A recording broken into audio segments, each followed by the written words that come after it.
All right, they said they were going to go live at 7, so we're going to, we can get started. Don, would you like me to pull up the agenda? Sure, that'd be fine. I have it printed out, but this way everyone can sort of read along with me. You want to read it?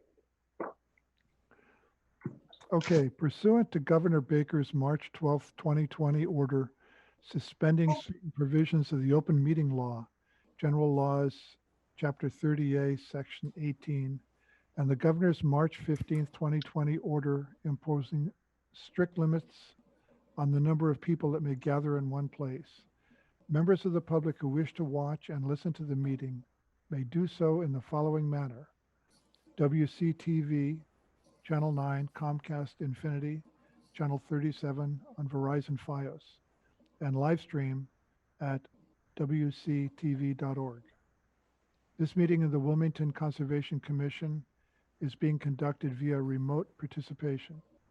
No in-person attendance of members of the public will be permitted, but every effort will be made to ensure that the public can adequately access the proceedings in real time via technological means. Members of the public who would like to listen to this meeting while in progress may also do so via telephone by dialing 1-646-558-8656 and enter the meeting ID 837-8722-7635. Then press pound and press pound again at the next voice prompt. Members of the public attending this meeting virtually will be allowed to make comments if they wish to do so during the portion of the hearing designated for public comment by following the steps previously noted, then press *9 on their telephone keypad. This will notify the meeting host that the caller wishes to speak. All callers using this feature will be placed in queue in the order they entered the prompt. In the event that despite our best efforts, we're not able to provide for real-time access, we will post a record of this meeting on the town's website as soon as we are able. And then, Mr. Chairman, if you could do a roll call of attendance, that would be great. Okay. Shall I call the meeting to order first? Sure. Okay. So I'm calling the meeting to order at 7:05. Vinny, are you Here. Ron? Here. Tom? Are you muted, Tom? Here. Thank you. Alex? Here. Great. And myself, Don, here. So the first item on the agenda is a request for determination for 2 Tacoma Drive. Yes, this is Kevin Tao, representing 2 Tacoma Drive. Good evening. Thank you for hearing my request. I did send in some slides. I can share my screen if you want me to walk through what the intent is. Sure. That would be great.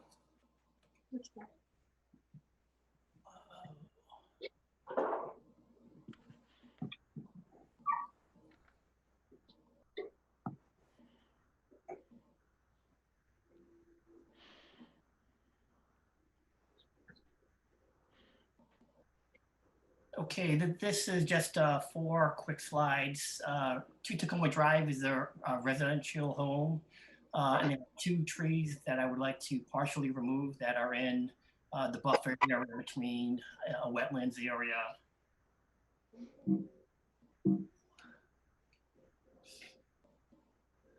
This is the map and the location of the 2 trees. Both of them are located between the edge of the wetlands and the row of boulders that mark the edge that signify the buffer zone. The first one, and I'll show you some pictures, is a tree that's leaning towards the house and has the branches overhanging the house. It is a coppice tree with 2 trunks from the bottom, and my proposal would be to remove one of the trunks and leave the stump. The second one is just further down on the left-hand side of the house, and you'll see that it was damaged in a storm from a few years ago, and we just want to clean that up. So this slide here is the first tree. On the left-hand side, you can see that branch leaning towards the house, and on the pictures on the right are closer views. The trunk with the rope tied around it is the one that I would propose removing. And that's the one that is leaning towards the tree. Again, I'd be leaving the other trunk that you can also see on the far side of it. And then finally, tree number 2, if you look at the middle, again, that's also a co-place pair of trunks. On the left-hand side is where you see the fallen branch. It's about 30 feet long in terms of length of that branch. And the right-hand side is a close-up of the trunk that I would be removing. Great. Thank you. Valerie, any comments? Sure. So these portion of trees are located within the 15-foot no disturb, but considering their state and the damage and the fact that he'll be keeping the portions that are closer to the wetlands, I don't think there's any harm in taking those portions down. And I don't think, considering how forested it is, I don't know that a replacement tree is warranted, but that's up to the commission. Thanks. Mhm. Any comments, Vinny? I guess I'm okay with it. I know when a large tree falls, what it can do. Ron? Safe to assume both trees are on the 2 Tacoma Drive property? Yes. Okay, great. Tom? You're muted. Sounds like a good approach to me. Okay. Alex? No, I'm good, and I'm okay with not having a replacement tree. Okay. Are you taking them down yourself? This is Don speaking. Kevin, are you Ken? going? It's Kevin. Kevin, yes. Hi. You are? I'm sorry, I missed the question. Okay. I was wondering how you were taking them down. I was going to hire a service to take care of it. Okay. So they won't end up falling into the wetlands. They'll sort of take them out in pieces or something like that. Yes, that would be the Yeah. plan. Okay, good. Okay, sounds like we could use a motion for a negative determination for 2 Tacoma Drive. I guess I should ask the public, right? Sure, but I don't Is there don't believe we have any callers who Okay. aren't associated with a filing. Nothing So they could call in, but we currently don't have any callers. Okay, let's move on to the motion then. Could I have a motion for a negative determination? Is it a negative, I believe it's a -3. -3? Yeah. Sorry. For tree removal at 2 Tacoma Drive? So moved. Ron made the motion. Could I have a second, please? Second, Vinny made the second. I'll call the roll for the vote. Vinny? okay, Ron? Yes. Tom? Yes. Alex? Yes. And Don, yes. So the motion passes unanimously. Thanks. So Thank you. Kevin, we'll be in touch with paperwork. Thank you very much. Thank you. The next item on the agenda is a request for a determination of applicability for 6 Gatehouse Lane. And who will be speaking to that? I'm here, Jennifer Yurikescu. Hi, Constantine, nice to meet you. Hi, good night. hello. Could you tell us about your plans? So basically, we have a 12 by 12 deck as of right now. I'm pretty sure you guys familiar with the area. They were built in '92. They're in pretty bad shape, and what we're trying to do is basically to take it down and replace it with a new one, slightly bigger, well, longer, 12 by 16. Okay. Valerie, Sure. So, like they said, they're replacing the rear deck. And from estimation, it's about 40 feet from the wetland. And when I was doing my site visit, I did notice that they have a shed out there that we didn't have an approval for. And so they added that into the request for the shed as well. And I'm just going to pull up my screen really fast so I can show you. This is the driveway of the house. The old deck is over on this corner. They're going to do a new deck on this corner. And then the shed is at the end of the driveway. And the wetlands are, you know, like I said, about 40 feet from the new deck, a little bit less than that from the shed. And I would recommend that erosion controls be used around the area of work. And that's all I have. thank you. Vinny, I guess it's Comments? okay. Ron, I'm fine. Tom, No questions, looks fine. Alex? Yeah, I'm good.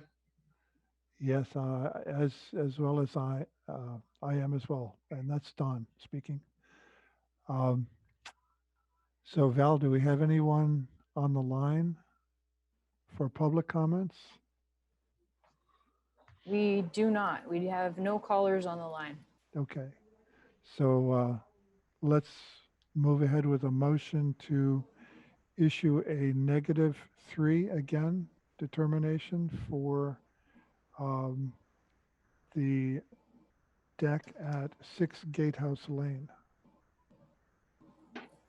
The deck and the shed, if you will. the deck and the shed. Thank you. So moved. Thank you. Second. Ron made the motion and Vinny made the second. How do you vote, Vinny? Okay, Ron, Okay. Tom, Yes, and Alex? Yes. And I vote yes as well. So this is approved unanimously as well. Thanks. Thank you so much. You guys have a good night. Thank you. You as Thank well. you.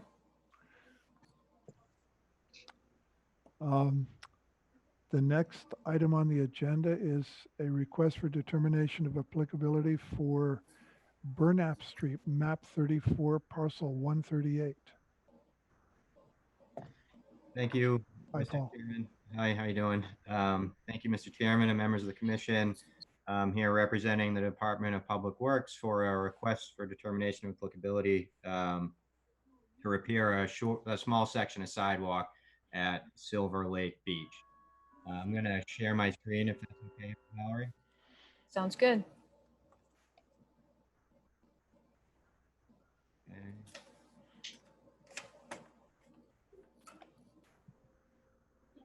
Okay.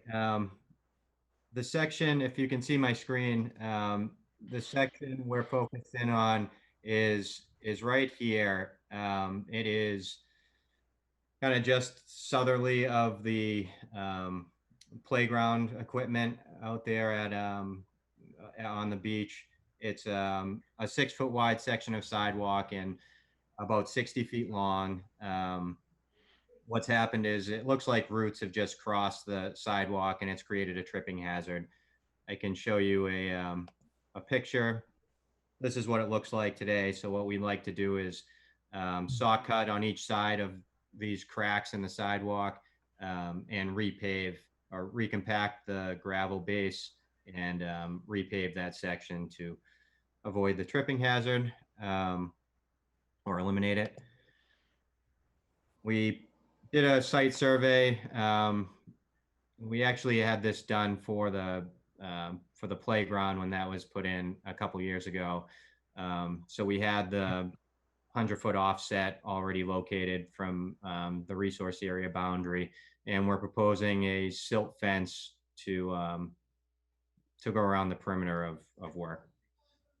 I'm happy to answer any questions the commission may have, and thank you for your time. Thank you. Val? I didn't have any comments on this one. I think it's, they're proposing erosion controls, and I think it's pretty straightforward. Vinny? I'm okay with it. Ron? I'm okay. Tom? Okay. Alex?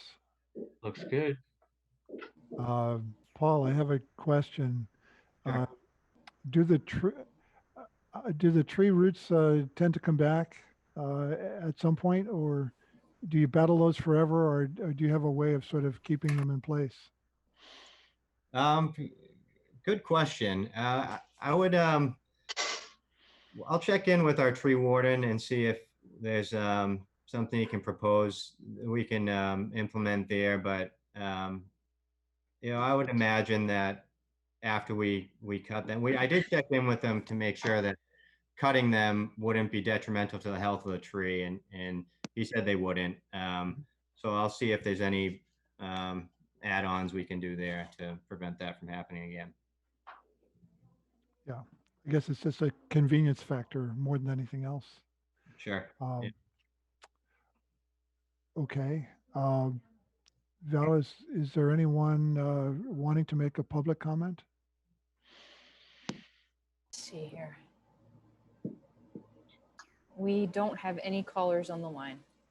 Okay, so let's move to a vote. Could I have a motion to issue a -3 again determination for Burnap Street, map 34, parcel 138, sidewalk repair? So Vinny made the motion. Second, Second, and Ron seconded the motion. How do you vote, Vinny? it's okay. Ron, yes. Tom, Yes. Alex, Yes. and I, Don, vote yes as well. Great. So this item has been approved unanimously. Great. Thank you very much. Yeah, thank you, Thank you. Paul. The next item on the agenda is a request for determination of applicability for 79 West Street. Yep, that's Valerie? Hi, I'm Brendan Noonan. I'm the owner of the home. Can you hear me?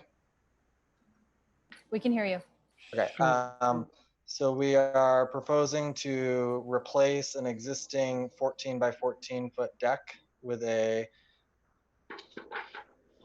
20 by 26 foot deck.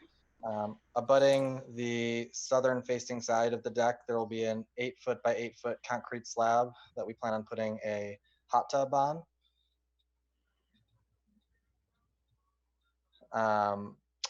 The other thing to figure out creating this project, we learned about an infiltration system, rainwater system that might be west of the 14, the current deck, the existing deck. We pulled a few different plot plans to try and locate it. We were unable to do so. We did plenty of gopher holes in our yard trying to find it. So if we encounter that, we're also proposing a plan to move it near, out of the way of the construction, but within the vicinity of where it currently exists.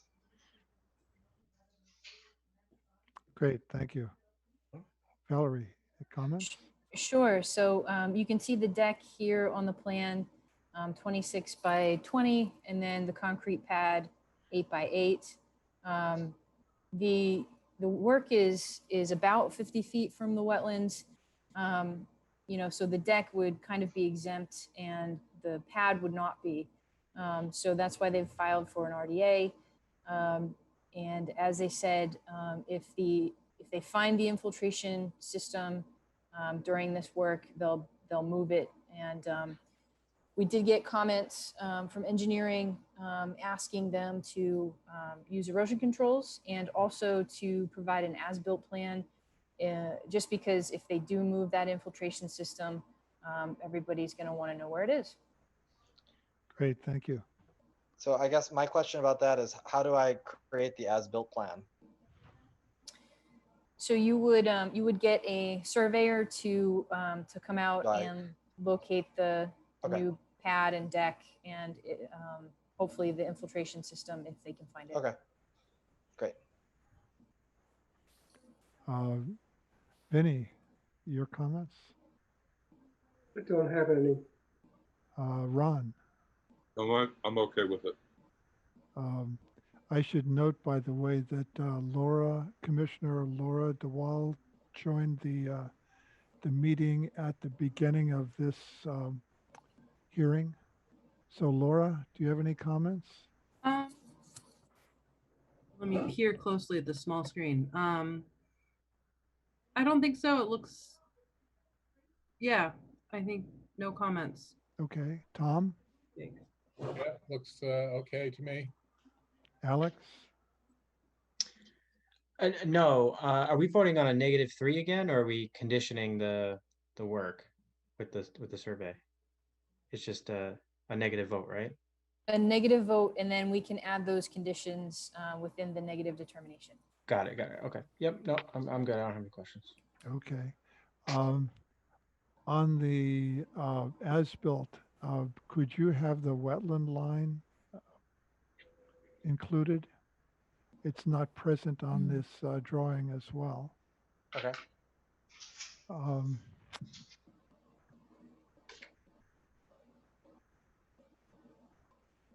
Yeah, I think that was the only thing. So it sounds like we can move to a vote on this. Could I have a motion to issue a negative determination for 79 West Street with the conditions to install erosion controls and to produce an as-built drawing afterwards with the wetland line identified? So moved. Thank you. Ron made the motion. Could I have a second? Okay, second. Vinny made the second. How do you vote, Vinny? I'm okay with it. Thanks. Ron? Yes. Tom? Yes. Laura? Yes. Alex? Yes. And myself, Don, I vote yes as well. So this item has been approved unanimously. Great. Thank you so much for your time. Sure. The next item on the agenda is a request for determination of applicability for 32 Sheridan Road. Good afternoon, Don, or I should say good evening, Don. This is Matt Donito of 32 Sheridan Road. I am the homeowner. Oh, can you hear me okay? Yes. Great. We are applying for a request for determination to install an above ground pool, and I'm actually going to share my screen with you. Just let me know when you can actually see it. I can see it. Okay, great. So scope of the project would include an installation of a 12 by 22 foot pool. That would include a walk around deck. Overall dimensions would be 16 wide by 30 long. There would be a factory installed fencing around the edge of the pool. Part of the project, we would also install a new 5-foot smooth panel fence around the rear side of the property. And also have crushed stone placed under all decking to ensure any spillover from the pool is collected as an erosion preventive. And then during the construction, we'll ensure there's erosion controls placed around the rear of the property. Great, thank you. Valerie. Sure. So the proposed pool and deck is about 28 feet from the wetlands. The existing fence is pretty close to the BVW. It's on the top of the slope that goes down to the wetland. And we don't have a previous approval for that fence, but they are asking for approval for the new fence. And erosion controls are warranted.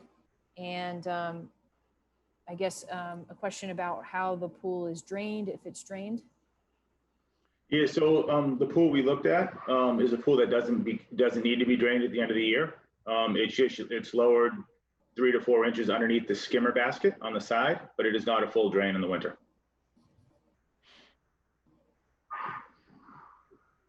Thank you.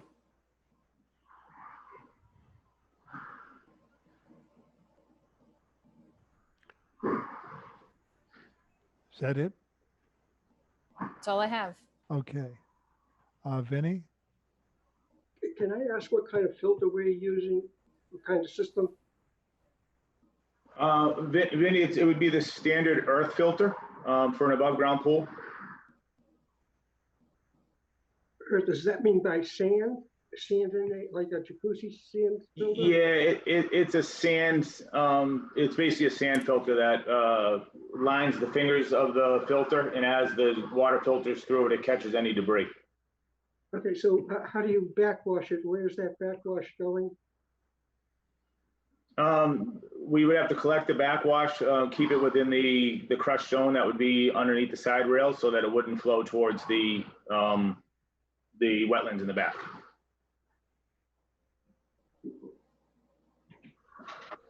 Okay, okay. I'm all set. Ron? Can you take me through the fences? There is an existing fence. Is that correct? And is that going to be replaced, or will these? Yeah. Oh, I'm sorry. Yes, sir. So when we bought the house, there was an existing fence here. It's, I'm going to guess 22, 23, maybe years old.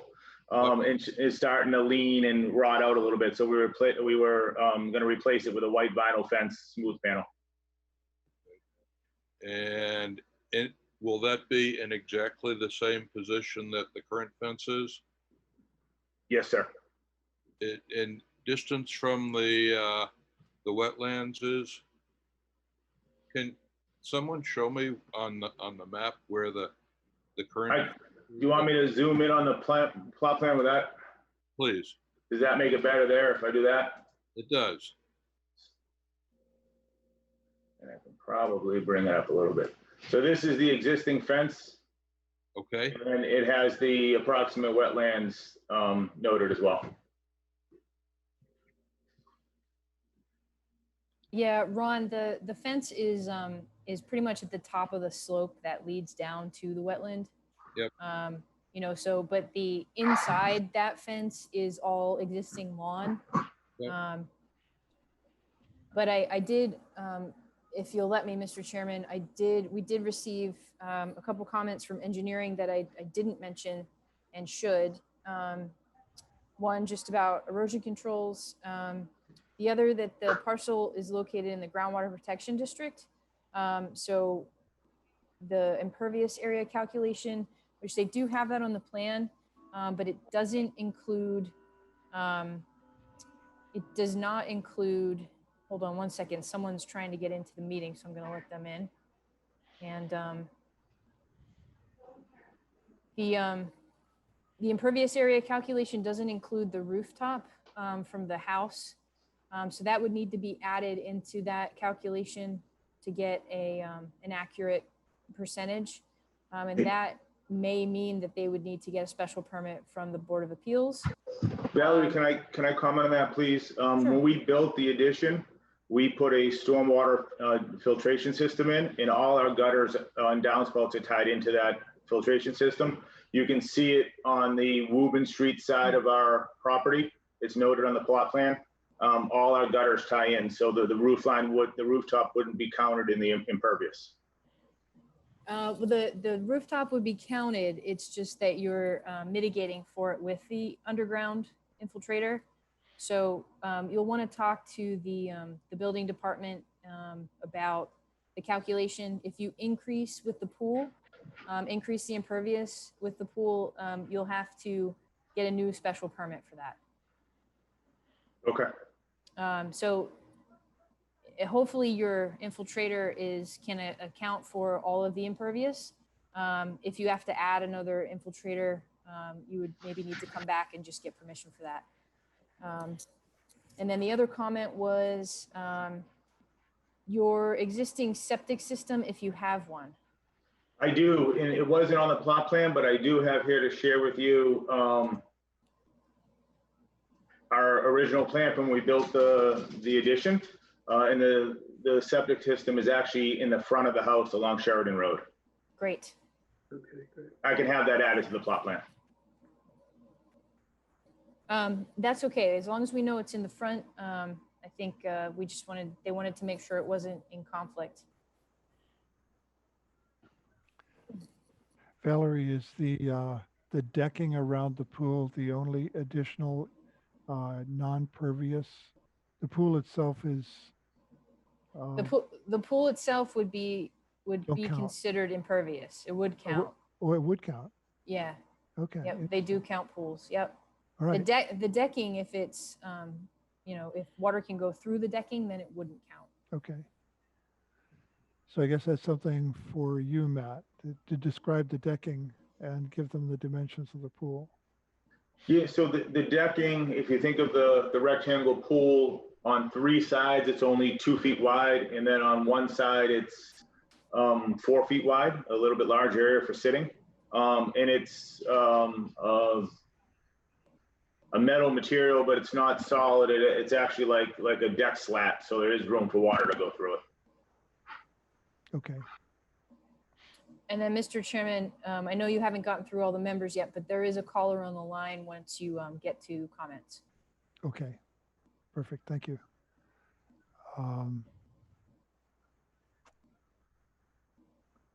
And I guess your point, Valerie, was that the fence really is sort of located where it makes sense topographically, sort of at the high point before the it's land slopes down to the wetland. it may be closer than you typically like to see, but there is an existing fence there, and there is established lawn on the house side of that fence, but it is closer than you typically like to see. Yeah. Okay. Thanks. Mm-hmm. Vinny, your comments, please. I'm okay with it. Ron, yours. Okay. Tom. No questions here. Laura. Yeah, I don't have questions, provided all the comments from the engineer and whatever needs to be dealt with, the impervious surfaces are dealt with. But that's not. Alex. Nope, no questions. Okay. I think I've asked mine, so I'm all set. Valerie, would you ask the caller if they like to make a comment, please? Sure. Yeah. If you do, or if you are on the line and you have a comment or a question for this, if you could press *9 to indicate that to raise your hand, we can call on anyone with a comment or a question.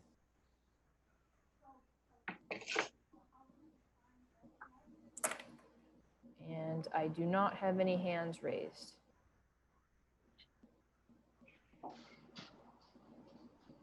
Okay. No comments. Fine then. So I guess we'll move ahead to the vote.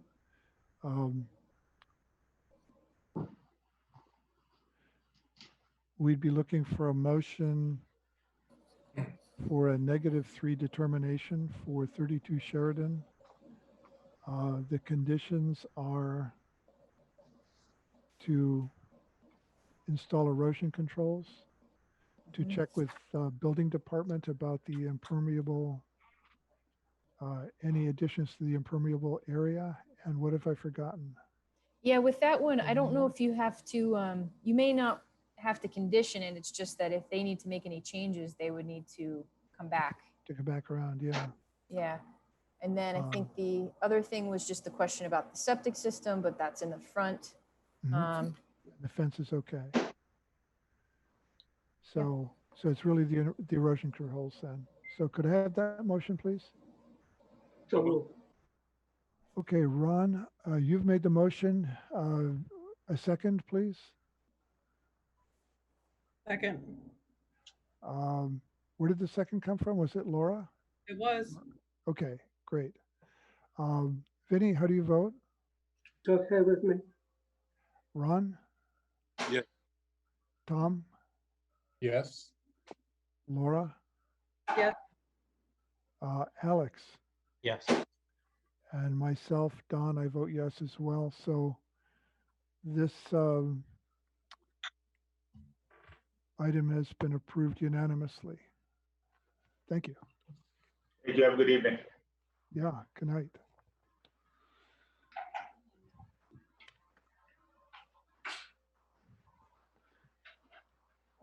Okay, the next item on the agenda is a continued public hearing for a notice of intent for 97 Glen Road.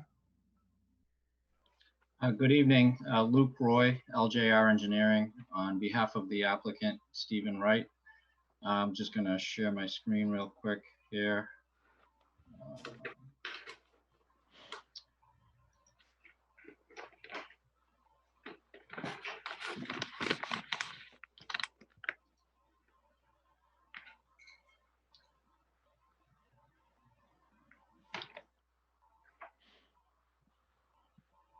So at the last meeting, we discussed this notice of intent with the commission for a new home, septic system, and associated site work at 97 Glen Road.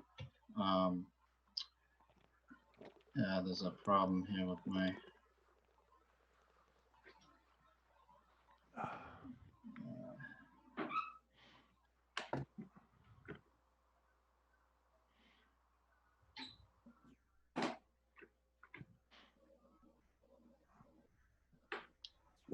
Luke, do you want me to pull it up? sorry about that. Let me try one more time. How's that? Okay. You get that? Okay, sorry about that. Yeah, so there was a couple of comments we discussed with the commission, the engineering division had, mainly regarding the proposed retaining wall around the septic system at the right side of the house. So we've provided a revised plan and some information, basically including a construction detail for the retaining wall, showing that the wall can be constructed entirely from within the 97 Glen Road property without encroaching on any other properties. And then also, one of the things the commission was interested in, and the applicant actually reached out to the abutter at 95 Glen Road, and they were in favor or agreeable to basically having this retaining wall be constructed to butt up against their retaining wall, rather than constructing two retaining walls face to face in this area and having a narrow kind of awkward gap between two walls. It just makes more sense to fill and bury, in a sense, that face of that existing wall, and the abutter there was agreeable to that. And we told them that they'd be notified along the way as far as when that work was going to occur and the fill would be placed. And then lastly, the engineering division asked that we show the septic system on that abutting property at 95 Glen, and with the distance to the roof drain system that we're proposing for the new home. And we have it at the required 25-foot setback there. So that's just a quick summary on the changes, the revision that we submitted on the plan, and I'd be happy to answer any questions. Thanks, Luke. Valerie? Sure. So Luke really answered all of the outstanding questions, comments. I think, I guess the only things were, I prepared a draft order. I did work in the idea of the owner of 95 Glen Road being notified prior to work. And also the engineering division asked that they have an operation and maintenance plan for the stormwater features on the site and have that recorded after the work is done. So I worked those into the draft order.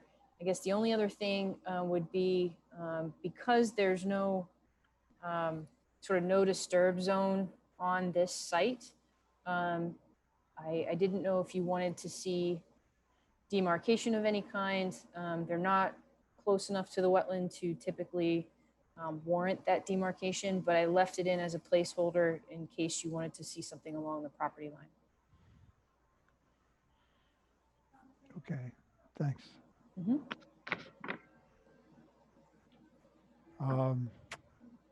Should I leave the Okay. plan up for now? Yeah, I think that's okay. Okay. So any comments, Vinny? I'm okay with it. Ron? Nope, I'm fine. Tom? Oh, I have to unmute Tom. Hold on one second.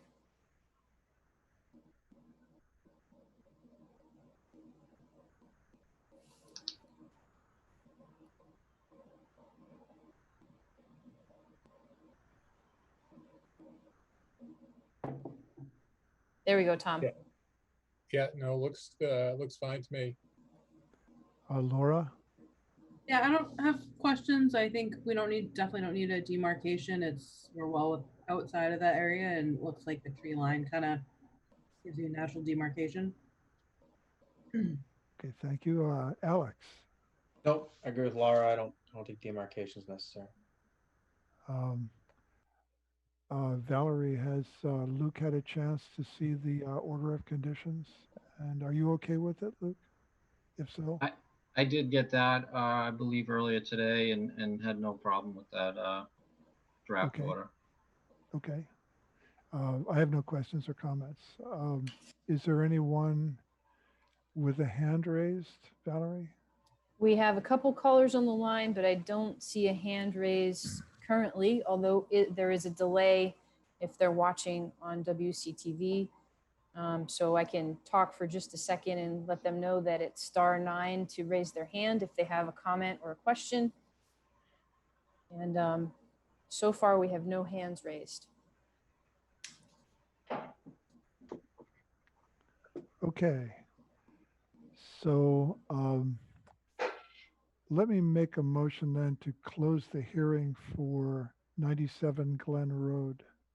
Could I have a second, please? Second. Thank you. Vinny seconded the motion. How do you vote, Vinny? It's okay with me. Ron? Yes. Tom? Yes. Laura? Yes. Alex? Yes. Okay. May I have a motion to issue the orders of conditions for 97 Glen Road?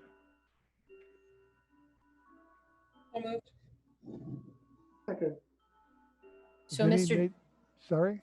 So Mr. Chairman, just I'm gonna just note that we'll take out the draft order that you got. We'll take out number 48 that talks about the demarcation.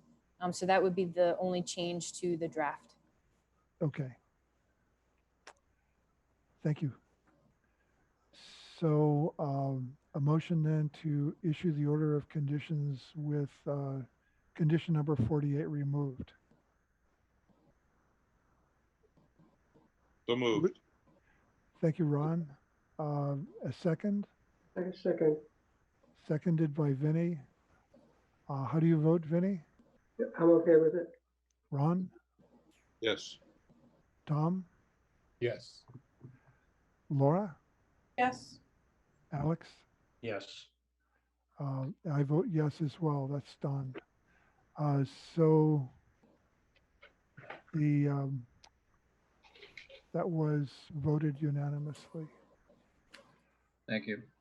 Sure. So we're moving on then. The next item is a continued hearing for a notice of intent for 11 Kendall Street. Good evening, Luke Roy again, LJR Engineering, on behalf of the applicant, Michael Tachuk. I'll share my screen again on this one. And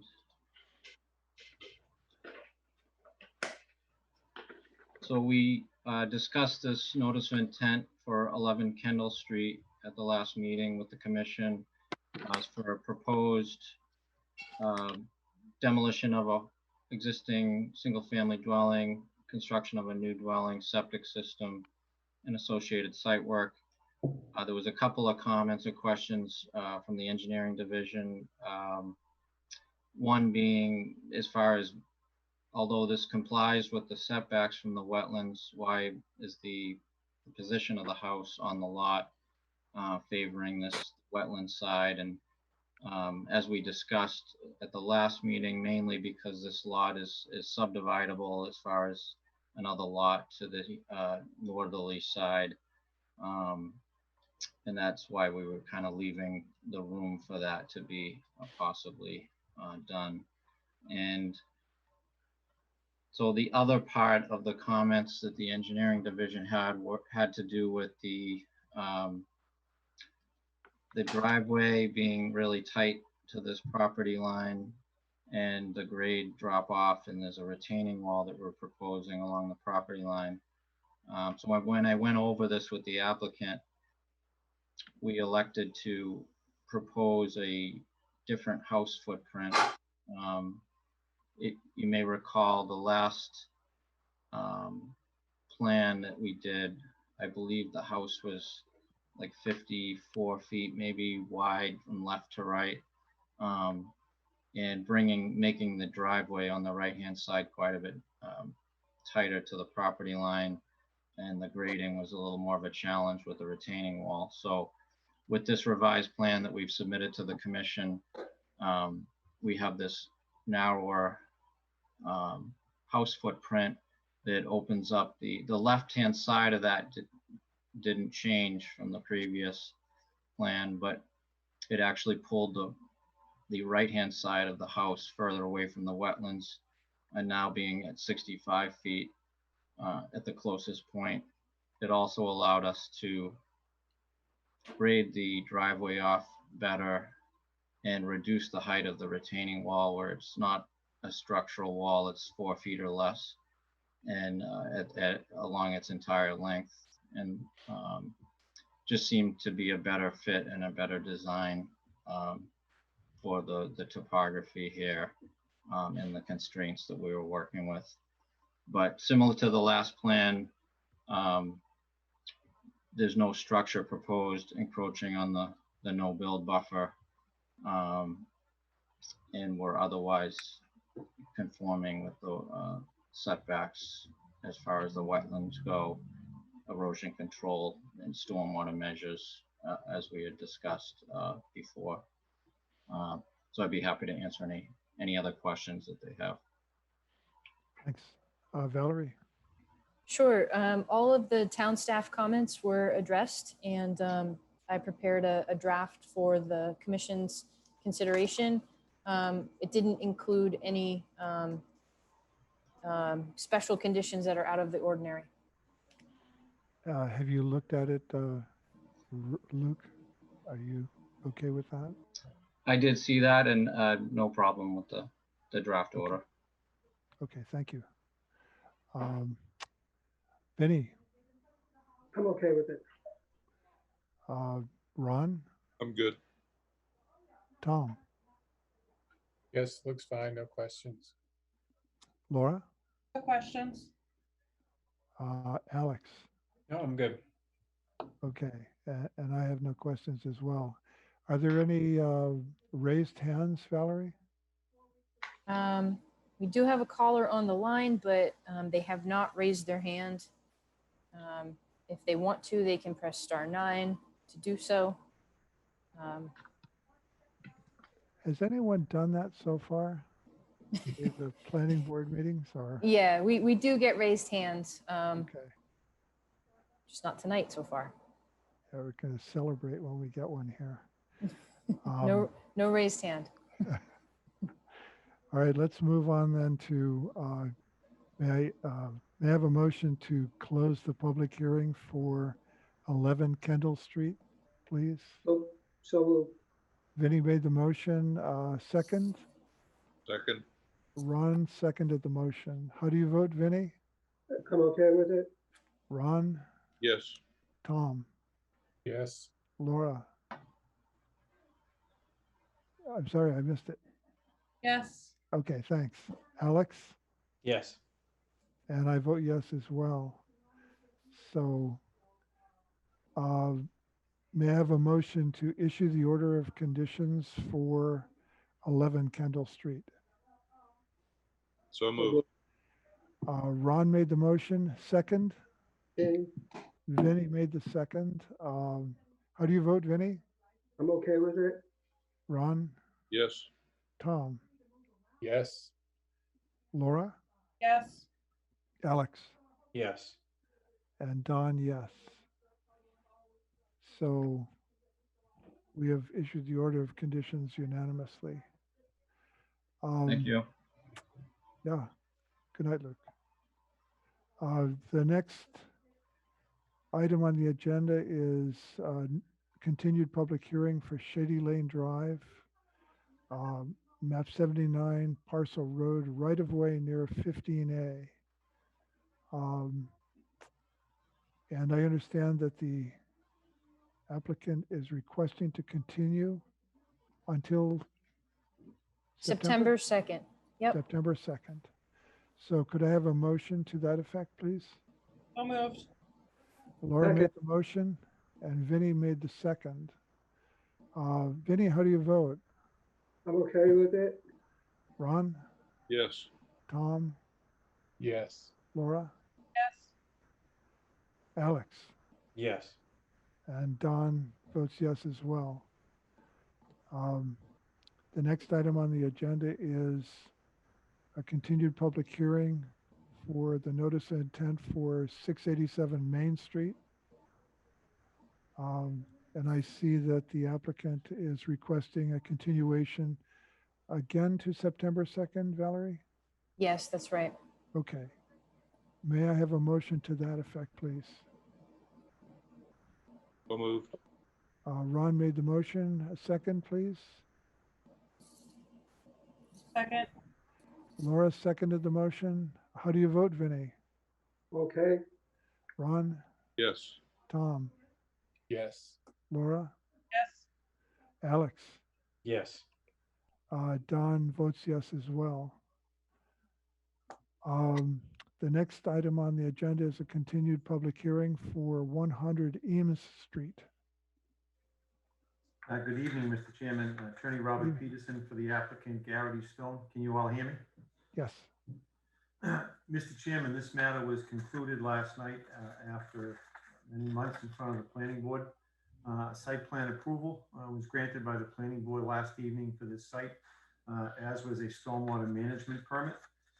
It has been a couple of months, a few months actually, since we've been in front of this board, and Pat McCarty, who's the engineer for this site, and Jamie Garrity, who's the applicant and will be the owner of this site, both here with me this evening. And if I may, with your permission, Mr. Chairman, I would just like Pat to give a slight overview of the project. I know there is a proposed order, which we have all seen and have no issues with, but I'd like Pat, if he would, to give the board a slight overview of the final version of the project, with your permission, Mr. Chairman. Sure. Go ahead, Pat. Thank you. Let me just share my screen here. So good evening, everyone. Patrick McCarty, McCarty Engineering, as Bob just introduced, here tonight to present the revised site plans for 100 Ames Street. These were last revised on July 6th, and these are the plans that the planning board approved last night with a couple minor conditions. No change to the cover or the existing conditions. sheets. A little bit of housekeeping on the demolition sheet was done. For the layout, we did opt to remove, there was another driveway that came in here with an L-shaped parking area, had 8 parking spaces. We demonstrated to the planning board that those spaces weren't needed for the use. They were needed for zoning calculations, and they granted us a special permit last evening as well to eliminate those. So that allowed us to eliminate the parking spaces and reduce the impervious area on the site. This parking area really didn't change. We made a slight adjustment to the angle of this handicap ramp to make sure that it comes in perpendicular to the main walkway. Oh, wrong button, sorry. Let me pan. Nope, not agreeing with me. There we go. No, third time's the charm. Okay, sorry. So again, so no changes here really in terms of layout. Some grading adjustments back here. We have a break in the curb, which one of the conditions of approval is to add a spot grade at this break in the curb. That's the changes for the layout. And so we revised the grading accordingly. We have a small infiltration system up here. We did test pits to document that the soils work. So a small underground storm tech system here. And we really went through a comprehensive redesign of the pocket wetland. Paula Looney from the engineering division was very helpful, working with Brian from my office to fine tune this design. So you have a stone filter into a kind of a plunge pool that comes into this meandering pocket wetland before it ultimately discharges to the BVW. And by revising the design of that, we were able to adjust the size of the infiltration basin that takes the rooftop runoff, and also a little bit of the pavement comes in here. One of the other conditions of approval is to just modify our water quality volume calculations to account for the clean roof runoff. This is a single slope roof, so it pitches from the high side here to the low side, picked up with gutters and downspouts to a leader, comes to a manhole here, and then out to the infiltration basin. So we just need to make a slight adjustment to the water quality volume calculations, but that's as I said, a condition of approval for the permit issued last evening. Utility plan, really no changes other than the transformer location was slid slightly to the east. Landscape plan, we did add some landscape plantings all in and around the pocket wetland, and adjusted the plantings here where we adjusted the walkway, and then some along the driveway now that we eliminated the parking. And there's a condition of the planning board approval that if we are to substitute any of these plantings, that the planning and conservation department, along with our landscape architect, has to approve those changes. Lighting plan stayed the same. I think we added a couple wall-mounted fixtures on the existing building to remain to just better light this area here and there. And then some adjustments to the details. We have a concrete washout detail now that's surrounded in straw wattle and lined with a poly liner, so that when we make each concrete pour, the truck would come over here, wash out, and we would clean that out in between pours. And then I think with just some housekeeping on the details, and a blow up of the pocket wetland was added to show all the grading, because it is kind of intricate grading to make the water meander through this. Remaining sheets, this is the erosion and sediment control plan, and we do have a little bit of housekeeping to do, cross-referencing this sheet with other sheets just to make sure that we're telling ourselves the same thing to do in both locations. Some truck turning plans to demonstrate to the planning board how all the different vehicles would maneuver through the site. And then these are just the floor plan elevations, and conceptual to show the planning board that if this building was able to be demolished in the future, how the parking lot could extend through to become more of a conventional layout. But again, this is just a concept of one option. As I explained to the commission at prior meetings, Alcoat is going to maintain operations at the site, and this building has their boilers, so it can't go anywhere because that's what those overhead pipes are that go from building to building. So this building will remain, as will this building and this building, with the remaining buildings on the western side of the site, while Alcoat is in operation. And then at some point in the future, when they're no longer here, then we would come back to both this commission and the planning board with an actual phase 2 development plan.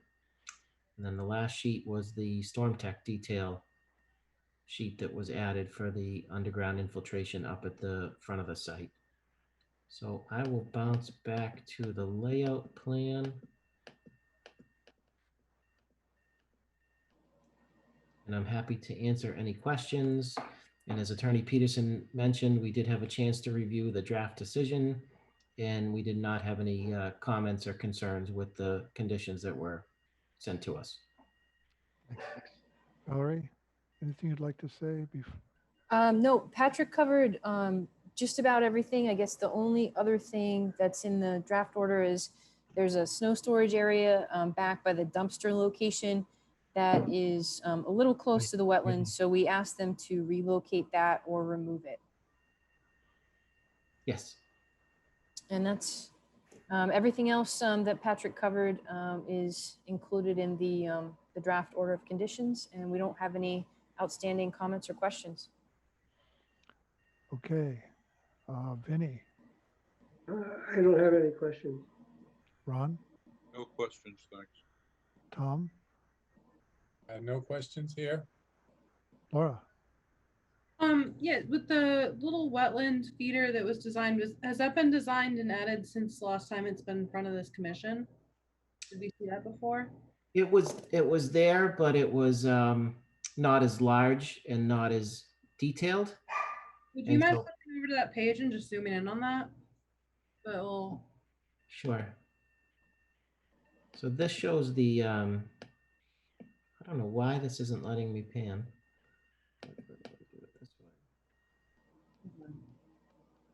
So this shows the grading of it. Right.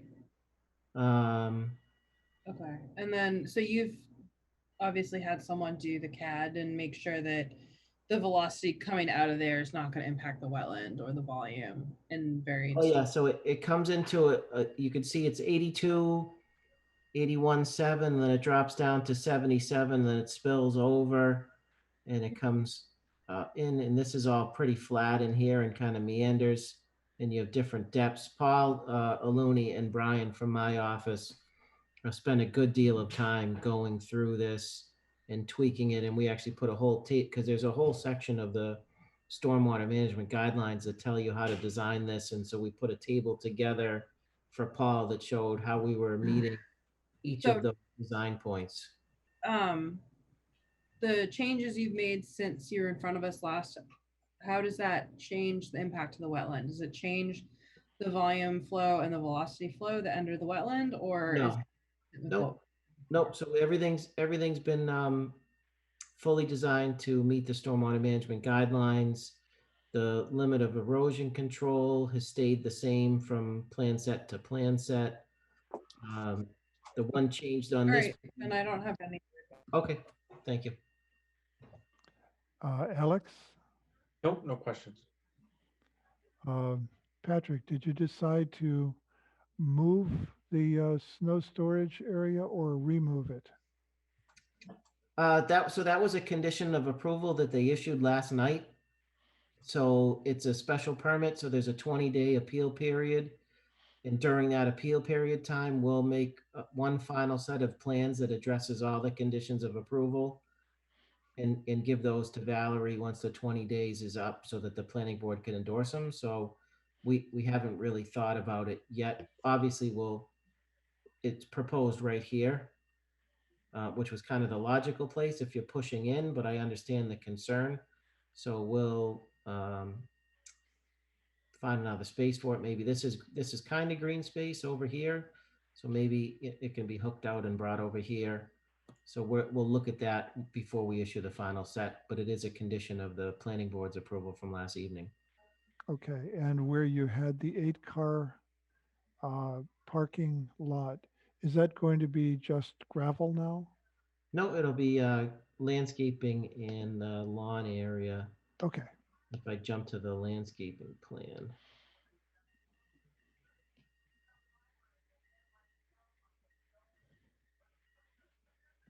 Oh, I'm a little too far. Yeah, I know where it is. I had a thought or comment on the snow removal, Tom. Sure. Just whenever you decide the final, wherever you're gonna have the snow pile, I'd be careful of whether the meltwater will be discharging into your little constructed wetlands, because eventually that will discharge into the actual wetlands. And generally meltwater is not the cleanest coming off the pavement. I don't really want that impacting. Okay. Yeah, so that's going to be landscaped area down there now. Yeah, landscape area down here now. Okay, thank you.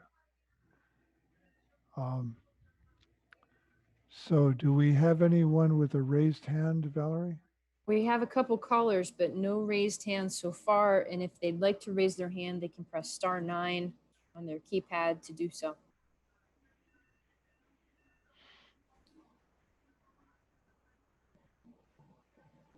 No raised hands. Okay. So could I have a motion to close the public hearing for 100 Eames Street, please? So moved. That was Laura that made the motion. A second? Vinny made the second? Second. Okay, second. Okay. How do you vote, Vinny? I'm okay with it. And Ron? Yes. Tom? Yes. Laura? Sorry, I couldn't hear it. Oh, yes. Thanks. Alex? Yes. And Don votes yes as well. Could I have a motion to issue the order of conditions for 100 Eames Street? So moved. Second. Laura made the motion. Vinny seconded the motion. How do you vote, Vinny? I'm okay with it. Ron? Yes. Tom? Yes. Laura? Yes. Alex? Yes. And Don votes yes as well. So, thanks very much. Great. Thank you very much, Thank you Mr. all very Chairman. much. much. Have a nice night. Have a great evening. You as well. Good night. Thank you.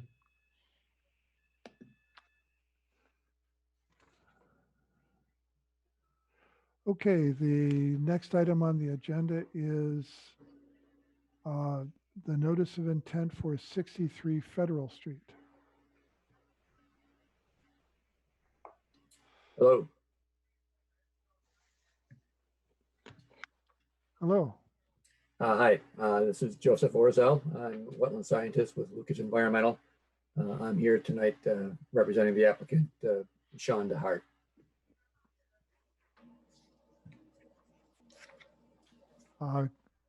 Do you have something, do you want to sort of walk us quickly through the project? Sure. Let me try and share my screen here. Sure.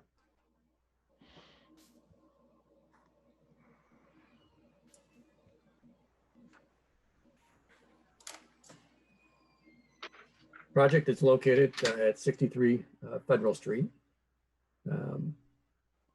The lot has a forested wetland to the rear of the lot in the south.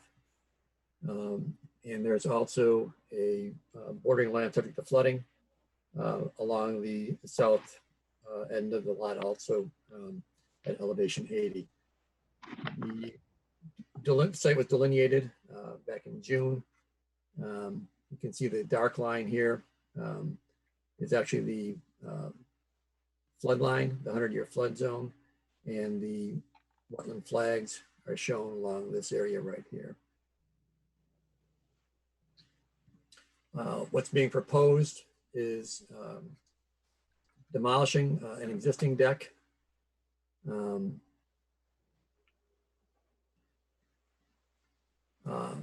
adding a new addition, and adding a new proposed deck at the back of the house. No work is proposed within 25 feet of the wetland or within any resource area, including the bordering land subject to flooding. The addition would have a full basement. What's being proposed are erosion controls around the edge of the work. No grading changes are to occur beyond the immediate footprint of the proposed work. No changes in grade within the flood zone are proposed. What I'm showing actually is a revised plan that we just submitted electronically today in response to a couple of comments from the engineering department. They had a comment relative to recharge. I'm sorry, relative to the 15-foot no disturb zone, which is now shown on the plan. Also, they had asked for a detail on the erosion control barrier, which has been added to the plans as a detail sheet.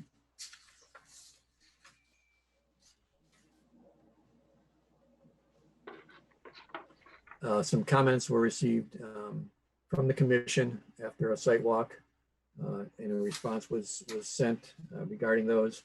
I can just go over those quickly. That was where there was a question potentially on roof runoff and how it would be dealt with.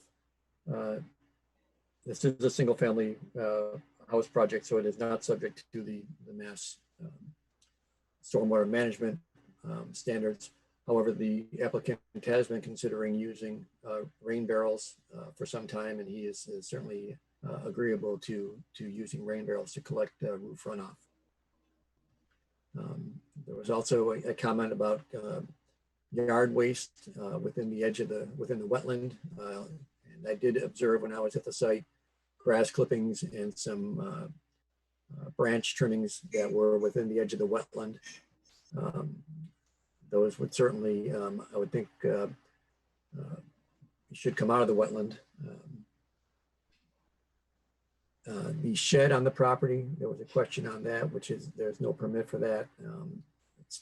Actually emailed the applicant, and the shed was present on the property when they purchased it in 2014. So he was unaware that there was no filing on hand for the shed. And then the last comment was regarding mothballs that were scattered across the yard. The applicant is not at home right now. He's out of state and was not able to address that directly by going out in the yard and seeing what was going on. He did state that he has never spread mothballs in the yard, but there were some mothballs stored under the existing deck, which potentially an animal could have gotten into, and it appears that is what happened.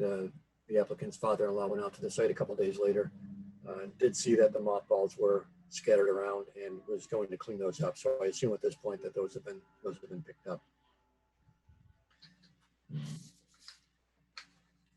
In a nutshell, I guess that's it. If you have any questions, I'd be happy to answer those. Thank you, Valerie. I had one or a couple questions maybe for you. The erosion control line continues beyond the shed onto the neighbor's property. I know that was a comment from engineering, whether they had permission to do that, or whether it should kind of wrap around the property line and stay on the property. Right. The applicant was unaware that the property line is where it is. So we can certainly, if we don't have permission at this point by the abutter to extend the erosion control there, if there is any disagreement about doing that, we could certainly stop the erosion control at the property line and curl it up toward the fire pit area here.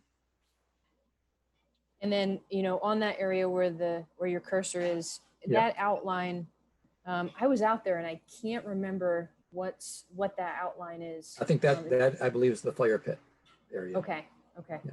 So it's like pavers or some sort of. Yeah, it's cleared. I can't remember exactly what is there, but it's cleared and there's a fire pit present. I don't know if there are pavers down or not. Okay. Yeah. Okay. I guess the only other issues, I think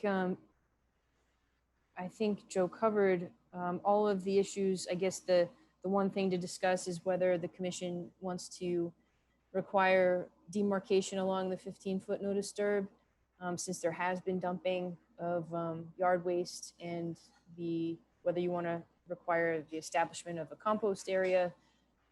Those were the issues that I flagged for your consideration.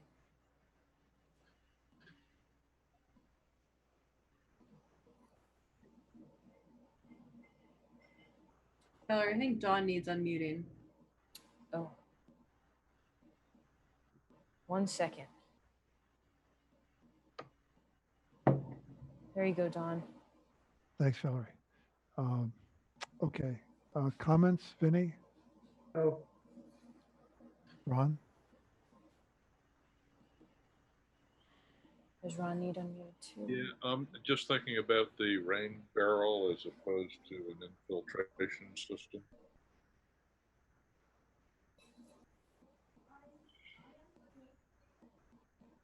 Ron, if this helps, the addition is less than what our bylaw or stormwater bylaw requires, that additions of 600 square feet or more are required to do groundwater recharge. This would be, you know, kind of almost just over half that size. So it wouldn't be required by our stormwater bylaw. But I know the commission in the past has discussed that with applicants to see how that roof runoff could be infiltrated, whether it's drip edges or other forms of infiltration. The change in elevation from the where the rain barrel would be located to the wetlands. Yes, the landscape portion of the yard is quite level. As you get to the wetland edge, there's a pronounced slope, and the wetland is at the toe, generally at the toe of that slope. It's safe to assume the proposed deck is pervious, that there's some spaces between boards and not a roof over it? No roof, and I think it's safe to assume that there are spaces between the boards, yes. Great. Okay. Tom, any comments? No questions? I should ask, let's back up for a second to Vinny. How did you feel about the demarcation along the wetland line, 15 feet off at the top of the slope? 15 feet. I'm okay with it. With it either being there or not there? Being there. Ron, do you have an opinion on any demarcation at the top of that slope?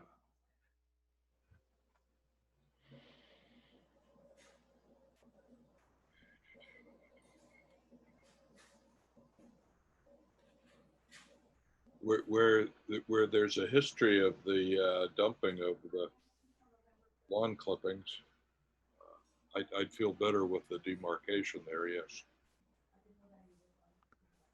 Tom, any comments, any thoughts about the demarcation? Is there, I'm not sure what the standards are. Would they have to put a fence there? Or rocks? How do you stop that? Well, we've, in cases where it's been mowing, there have been the closely spaced boulders, but here if it's a slope, that's unlikely to be mowed. It could be a fence. It could be a combination of shrubs and boulders. It could be just something that sort of keeps people from uh, putting things on the other side.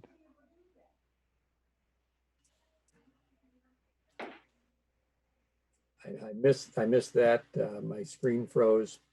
I know there was a comment on possibly a fence. Can people hear me at this point? Yeah. Okay. I know the applicant definitely does not want a fence. He likes the open nature of the yard, and they enjoy watching the wildlife moving freely between the yard and the wetland and the woods. So if the commission was to require some kind of demarcation, would request it to be something other than a fence, either posts or whatever the commission may have be comfortable using in the past. Okay. Thanks. Tom, did you have thoughts about that? No, certainly the some type of marking would make sense, whether it's posts or boulders or whatever makes sense aesthetically. Okay. Vinny, you have a thoughtful look. Should I call on you before we move on? You said that the people like their wild animals and things. Why are they throwing mothballs around? Just don't get it. They were not throwing mothballs around. There was a bag of mothballs that was had been stored temporarily under the existing deck, and apparently something actually got into the mothballs and broke the bag open and scattered them. But the applicant stated he has never spread mothballs around the yard. Okay. Yeah. Right. Laura? Yeah, so I have a couple things in terms of the, I guess, infiltration. I know it's not required. I was just going to comment, if they do end up doing some kind of rain barrel, I would suggest putting a little bit of like a couple inches of gravel underneath. So if there is a spillover, that it will infiltrate rather than running off. Good suggestion. And then for demarcation, I would like to see some kind of demarcation, especially because there are grass clippings, etc., in the wetland area. Generally, I think we've recommended like a post and rail fence kind of thing, or boulders. I think we've permitted the use of shrubs in the past. Someone could correct me if I'm wrong, but some kind of like native shrubberies. So just something along the, John, do we usually do the 15-foot no disturb or the 25-foot? I don't remember. 15 typically. Okay. Yeah. Yeah, something along that 15-foot no disturb line, just to kind of remind the homeowner that they shouldn't be putting grass clippings past that, and that they shouldn't be disturbing it in any way. And then my other comment was, I think he said there's going to be, the proposed addition will have a basement. Is that going to be like a full height excavated basement? Yes. Okay, so I would say during construction, you're going to have heavy equipment out there and a large pile of soil. And so I would request that, a special effort be made during construction to kind of specifically identify a location for their soiling if they don't direct load that. And if they do have a pile, to make sure that there is erosion control immediately around the pile. Because otherwise it has a tendency of getting everywhere in case of rain. And then just also making sure that any rutting that the equipment, like any access the equipment does use to access that area, that they're not running into areas ripping up grass kind of within the buffer area. Right, staying on paved areas and keeping any stockpile material as far from the wetland as possible. Right. And then making sure they do erosion control around the stockpile area. I've worked with countless contractors that don't want to do that. So I think especially it seems like most of the property is within the wetland buffer area. So I think it would just be extra, make sure you do that. Yeah. Yeah. And then, yeah, just making sure that in the moving of machinery and generating the stockpile and then loading out that waste, that you kind of keep the soil in the stockpile as contained as possible and get it all over the place. I'm not even sure that they'll be proposing any stockpiles at this point. They may just be trucking it right out, but Yeah. I mean, certainly if there's a stockpile, it should be protected, sure. Yeah, it's totally feasible to do a direct loadout, and that's what I would expect. But in the case that they don't do that for whatever reason, I think we would want to see silt fence around them or some kind of erosion control. I think standard condition, regarding refueling of machinery and things like that would probably, within the buffer zone, probably apply. Yep. Thanks, Laura. Alex? I'm for the demarcation. Seems like boulders is the preferred path forward. And there was mention in the comments of a compost area. I don't know what that would include, or if that would be beneficial in this instance. But that may be something that we'd want to consider.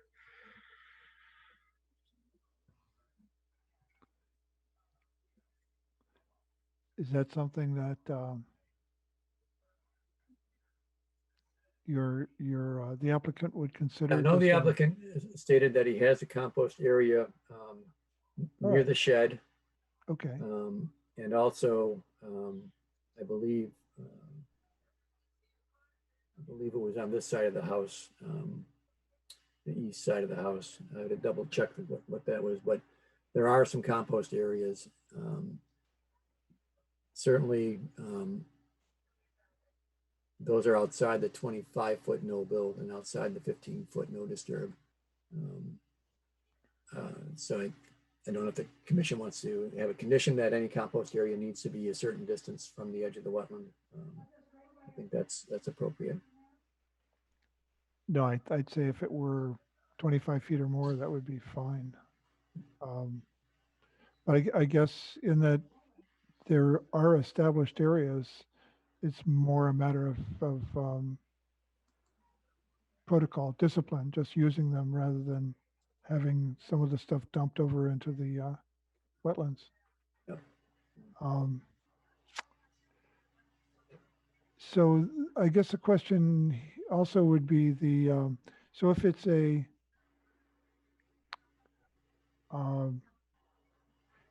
if the demarcation is sort of a mixed bag of shrubs and boulders, that would not, would basically be something that the occupants could see through and over. I think it would accomplish the purpose of keeping them on the right side of the line. That would be okay. Right. Is that something? I think a mixed approach might be appropriate. Because parts of that are going to be in the woods, and a part of it's going to be across the back edge of the lawn too. So I think different things might work in different spots. Is that something that you'd be comfortable approving, Valerie? If the condition were to have demarcation and have it be native plants and boulders? Yeah, that's something that you could have me approve in the field. That would be fine. That would be all right. I don't have, the town engineer did not have a chance to review the plans that came in this afternoon. So I don't have a draft order, hoping that some of these items could maybe be placed on a revised plan, so we have less conditions to deal with, if that's okay with the applicant. Would you be okay with continuing to September 2nd? Well, we hope to be able to close today if possible, but if the commission feels they need some additional information on the plan, we could certainly continue. Yeah, I think we'd prefer that. Okay. Are there any raised hands? Let's see here. We have a caller on the line, but they don't have their hand raised. We just give them a second to see if they want to press *9 to raise their hand, to comment or ask a question. So far, there are no raised hands. Okay. So I'm looking for a motion then to continue the hearing for 63 federal. If I could jump in quickly, just Yeah. specifically, what are you looking for on the plan as far as adding? Do you want me to go through the Go list, ahead. Don? Yeah, sure. Joe, if you could look into that, the erosion controls, whether they can go off property or stay on property. Yeah.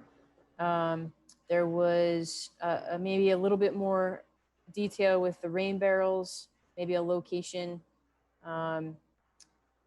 If you're gonna stockpile soil, maybe show a proposed option for a spot for that. We do have a standard condition that requires erosion control around stockpile areas, so we'll include that. And then the demarcation was proposed for that, and showing that along the 15-foot no disturb. And I believe that is the list. Compost area? Yeah, I guess if there are compost areas, you could call them out and just to show them, and that, you know, maybe even just note that lawn clippings would be placed in those areas. That'd be great. So if they opt not to use rain barrels and instead use like a bed of gravel or something like that, you know, a drip trench, that would be fine as well. It's one or the other, or both, really. Okay, so again, a motion to continue the hearing for 63 Federal Street to September 2nd. So moved. Laura made the motion, a second from Vinny. How do you vote, Vinny?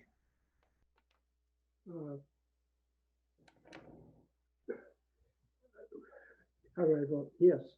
Okay. Ron? Yes. Tom? Yes. Laura? Yes. Alex? Yes. Don votes yes as well. So we'll see you in a month. All right, thank you. You're welcome. Okay, rocketing on to the certificates of compliance. The first is for 7 Edwards Road and Sherwood Road. This one was a new single family home at I think it was on Sherwood Road, and an extension or a build out of that paper street on Sherwood, improvements to that. So they needed to stabilize the edge of the new roadway, and they did that. They seeded it, it grew in. They planted shrubs along that edge there. So everything looked good when I went out there, and it's ready to issue. Okay. Could I have a motion then to issue the certificate of compliance for 7 Edwards So Road? moved. What? Okay. Vinny made the motion, and the second? Was that Laura? Yep. Oh, it was Laura. Sorry. I wasn't looking at the screen. So Laura made the motion, and a second by Vinny. Okay. Thank you. Vinny, how do you vote? Okay. Ron? Yes. Tom? Yes. Laura? Yes. Alex? Yes. And Don votes yes as well. The next request for a certificate of compliance is for the railroad right-of-way. That's DEP file number 3441211. Valerie. Yes, Mr. Chairman. This one and the next one, 3441344, sort of the same stretch of railroad.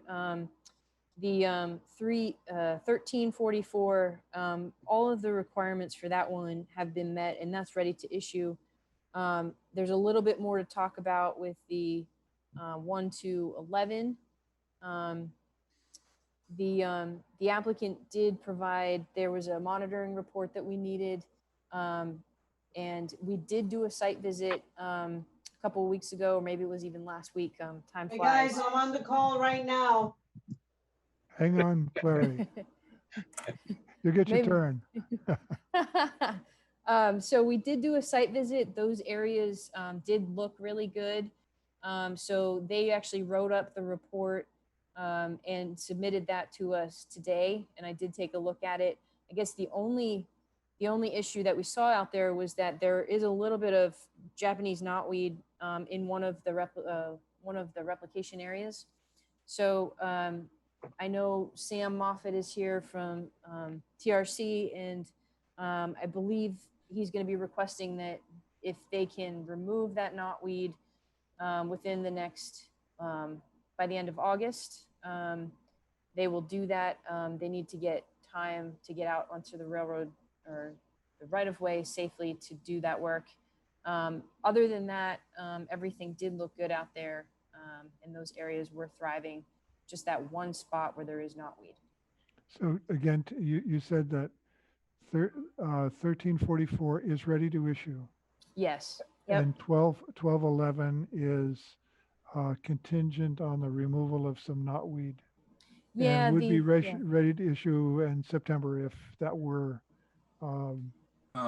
they were able to do that. Mr. Chairman, this is Sam Moffett of TRC, and I think we would like to propose that the commission see its way clear to issuing a certificate of compliance for 1211 this evening, on the basis that Keolis has really put a lot of effort into satisfying the requirements to achieve this, and this knotweed issue was something that became apparent on the 22nd of July when we were out, and sort of the timing of our communication with Valerie was such that we actually weren't aware that we were going to have to manage this issue in this way until basically Monday. So just the challenge is getting safely getting personnel out on the site, and really what we're talking about is Valerie, you can agree or disagree. I think that there were perhaps between 5 and 7 individual plants that we're talking about in this wetland area, wetland 4, that's described in the paperwork. And I think we are capable of having personnel get out in the field. And Japanese knotweed is the challenge is going to be getting down to the rhizome and digging out the rhizome. So it's more than just pulling the plants. We actually need to put a person on the ground with a spade to dig out the rhizomes and take the rhizome and the plant away in a bag and dispose of it properly off site. And that simply just is going to take a few more days for us to get that coordinated. And I'd be disappointed if that activity was going to cost Keolis another month on getting their certificate of compliance issued on this. So that's my proposal. That's my request, and we're professional people, and certainly we would complete this task, and we would provide documentation in the form of pictures and written documentation that the work had been completed. And again, it's a requirement that derives from the enforcement order that was issued on this. So we've actually, what's in front of you is seeking certificates of compliance for the 2 file numbers, and associated with both of these file numbers, historically there were enforcement orders issued, as members will recall, and the enforcement order for 1344 was resolved, and we had a return to compliance letter for that last summer. And in this case, the wetland restoration is linked to the enforcement order rather than the certificate of compliance. And so, we need to have the certificate of compliance. We also need to have the remaining, return to compliance determination for Okay, Sam or Clary, what's the cost to you of tabling the certificate of compliance for 12/11 until September? Is it just a convenience or? I'll let Clary speak to that. So it's not about convenience. I've been working throughout, and first of all, I apologize that my kids just came running in when I was talking. But anyhow, I'm the Director of Environmental Services for the Record, Compliance, and Sustainability for Keolis. I've been working now on this project for maybe, Valerie, I think it's been 3.5 years since Winifred began. I think when we talk about Japanese knotweed, it's complicated. There are a few ways to eradicate it. It takes time. Sometimes it takes way too much time. It's a very hardy rhizome weed. What I would like to see and recommend is that we try to remove it, cut it back and remove it. And that is not always a successful approach. It needs to be managed. So like Sam said, I would like to request the COC be issued with the condition that we can treat, remove the 8 to 9 plants that we have of knotweed, but to the extent that we have to maintain the knotweed over time, that becomes a really big burden onto the railroad, because we do have over 3,000 acres to manage, and that would not be sustainable over time. One of the successful things that I've encountered over the past in treating knotweed has been to cut back in the fall and spot treat it with direct injections of herbicide to the root, not spray, direct injection to the root. And that has been successful in small bunches like this one in particular. I'm not sure if that's something that you would entertain. Definitely it's done by professionals. I work with Pat Seacamp and RWC. We've done it in other areas around the railroad where there are resource areas in the vicinity, simply because it's really hard to eradicate knotweed. So my thought process would be, we manage the conditions to date. We record those like Sam mentioned, and we provide the evidence to you folks.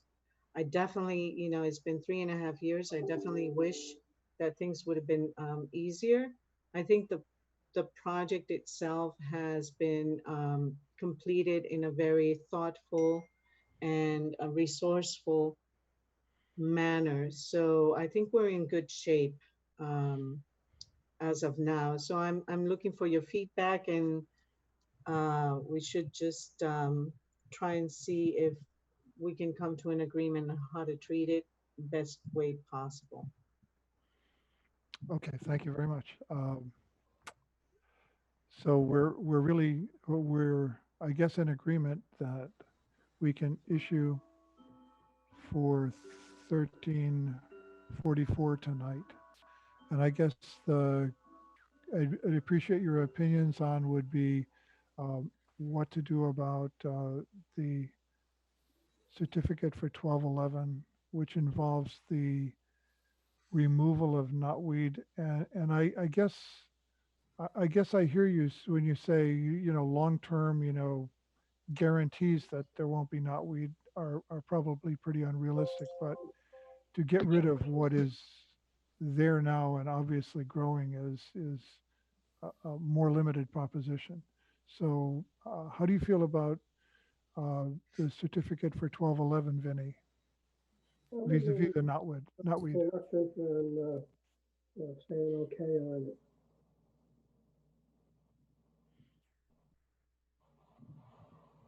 Did you hear me?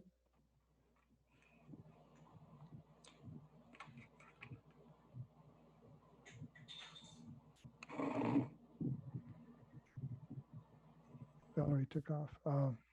I didn't hear that. How do you feel about it? I'm a little bit reluctant in saying okay on it. This project, it could take close to 3 years here. And So you would prefer, through the process of injecting it, maybe injecting the roots to get rid of it. That's going to take time. so you would prefer removal before issuing the certificate? Sure, that's me. Okay. Ron, how do you feel? Yes, I didn't hear that other than disappointment that there's a reason to not wait a month till it's been removed. So my preference is that they document some efforts to remove the knotweed before we issue the. Okay. Tom? Yeah, I would agree with Ron that they should at least document the plan.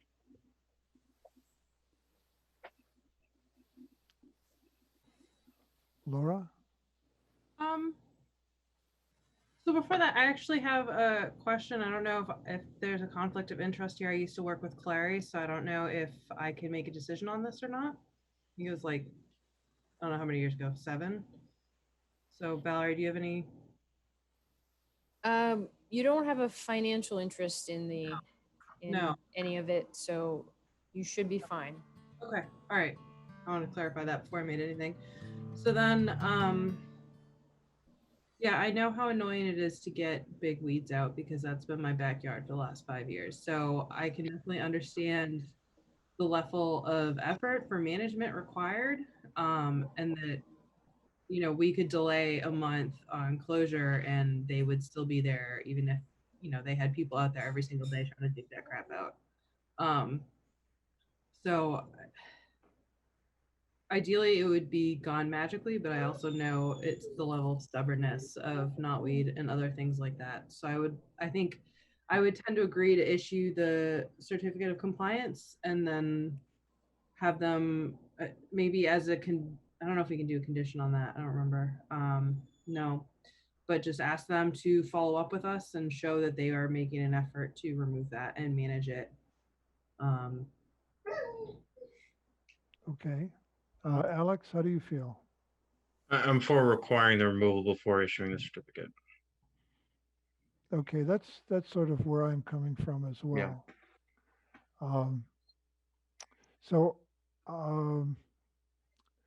Let's do the easy part first, which is to issue the certificate for 344-1344. So could I have a motion then to issue a certificate of compliance for the railroad right-of-way 344-1344, please? So moved. Okay, Laura made the motion, and a second? Second. Second from Ron. Vinny, how do you vote? 1344? I'm okay with it. And Ron? Yes. Tom? Yes. Laura? Yes. Alex? Yes. And Don, yes. So I get the sense that we're going to table the request for the certificate of compliance for 344-1211. And do we need to give a date certain, Valerie, or?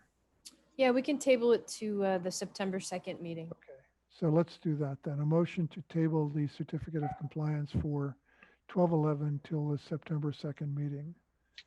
So can I just before we move on, can I just be clear about what the next steps are going to be for Keolis in terms of what they're going to do and what they're going to document back to the Wilmington Conservation Commission between now and the September meeting? And I think my understanding is that Keolis's obligation under the restoration plan is to remove if there are invasive knotweed observed, they are to be removed, but there's no perpetual obligation to maintain the wetland going forward in a condition with no invasive knotweed in it. And I guess I just want to be clear that that's the basis upon which we would intend to move forward here, is to treat and remove between now and September, and then we would be seeking to close out the certificate of compliance and get the return to compliance letter. That's right. That's exactly right. I mean, what you can do to forestall any future growth would be great. As Clary mentioned, maybe digging it up and anything that can't be dug up, you apply a local herbicide to that would be appropriate. So yeah. So again, I'm looking for a motion to table the request for the certificate for 344-1211 to September 2nd. I'm going to give you that one, Vinny. A second? Second. Second from Laura. Okay. Vinny, how do you vote? Okay. Ron? Yes. Tom? Yes. Laura? Yes. Alex? Yes. Don, yes. Thank you very much. Thank you. Sure. Next is a request for a certificate of compliance for 205 Rear Aldrich Road. Yeah, so this was a new single family constructed a little while ago. Everything looked good and kind of grown in. I guess the one thing that I did see was there was some lawn clippings, dumped over the demarcation fence in the 15-foot no disturb.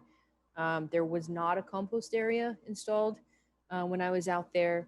And as noted in the request, the demarcation fence does sort of vary in its distance from the wetland. In some places, it's less than 15 feet. In other places, it's more than 15 feet. So there's a give and take with that line. The upland side of the fence is established lawn area. The other side of the fence is definitely more of a wetland. There are some places where the ferns come right up to the fence, but it's a clear kind of line. So that's for you guys to consider whether you want them to move the fence to be exactly on the 15-foot, or whether you're okay with, in some places it's less than 15, other places it's more than 15. And then I did pass along the observations about the lawn clippings and the lack of a compost area to the applicant. And I believe Mike Newhouse is on the call. I don't know if he wants to say anything or if he's just here to listen. Can you hear me, Mr. Chairman? Yes. Good evening, everybody. I would like the opportunity just to offer a couple of comments.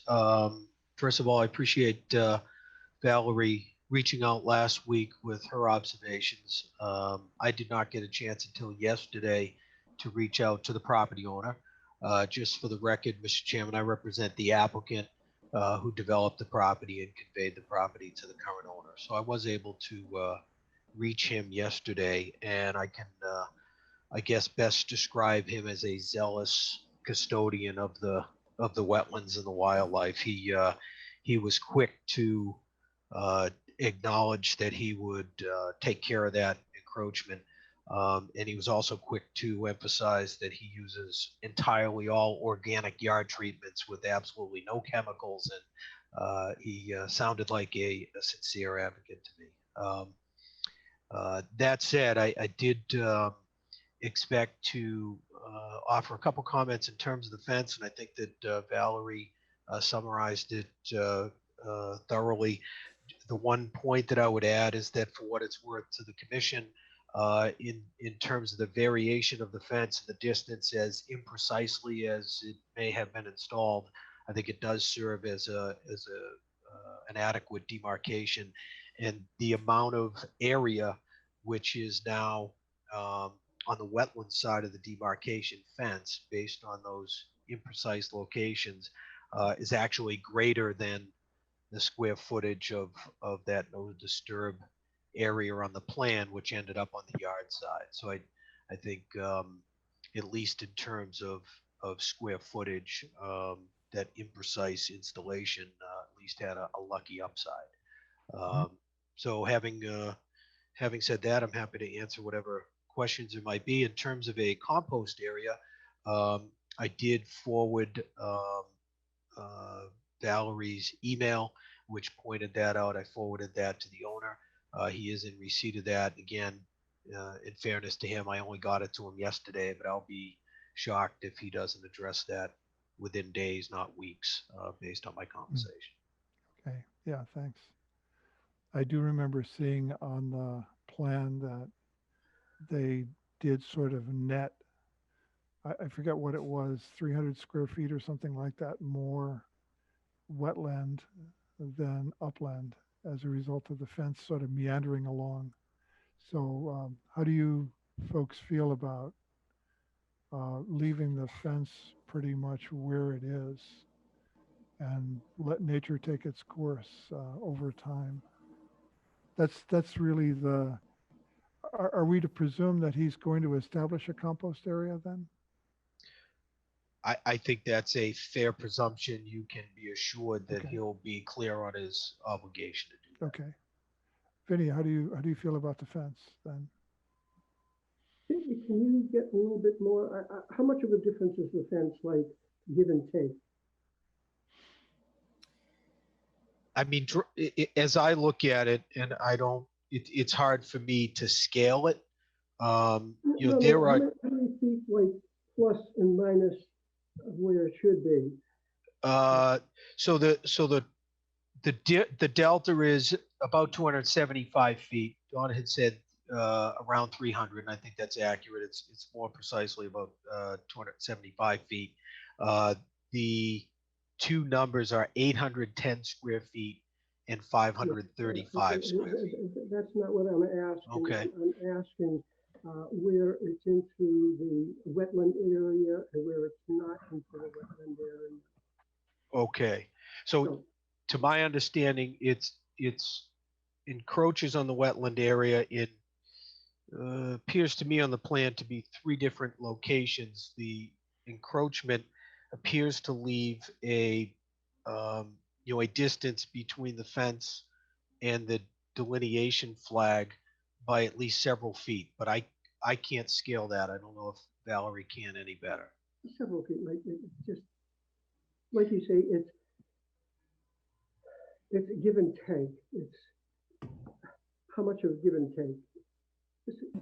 That's the compromise here, right? Yeah, so Vinny, at the closest point, I think I would say it's a couple feet from the wetland. And there's sort of one spot that stood out where it's kind of close. The ferns come right up to the post and rail. So I'd say it's a couple feet there. But then, in other locations, it's out to the, maybe the 25-ish foot mark. So it really varies. It goes, at the closest point, I think it's a couple feet. And then at the furthest point, it's closer to the 25. Okay, I'm okay with it.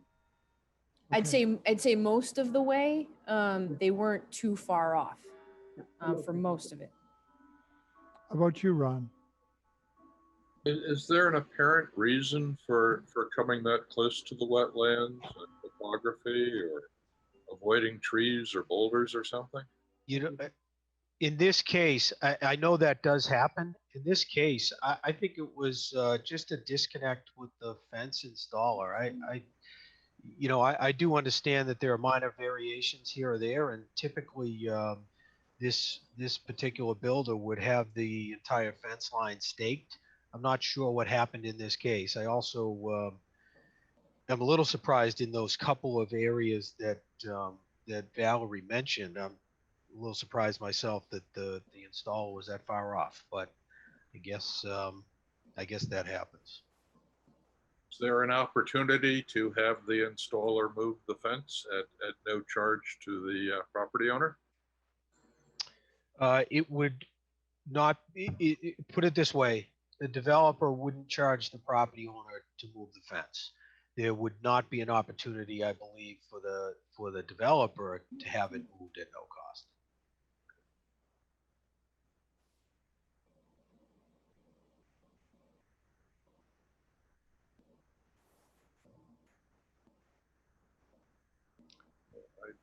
I'd be more comfortable if they could, if they could move that fence back to 15 feet from the wetlands. Okay. Tom? Your thoughts?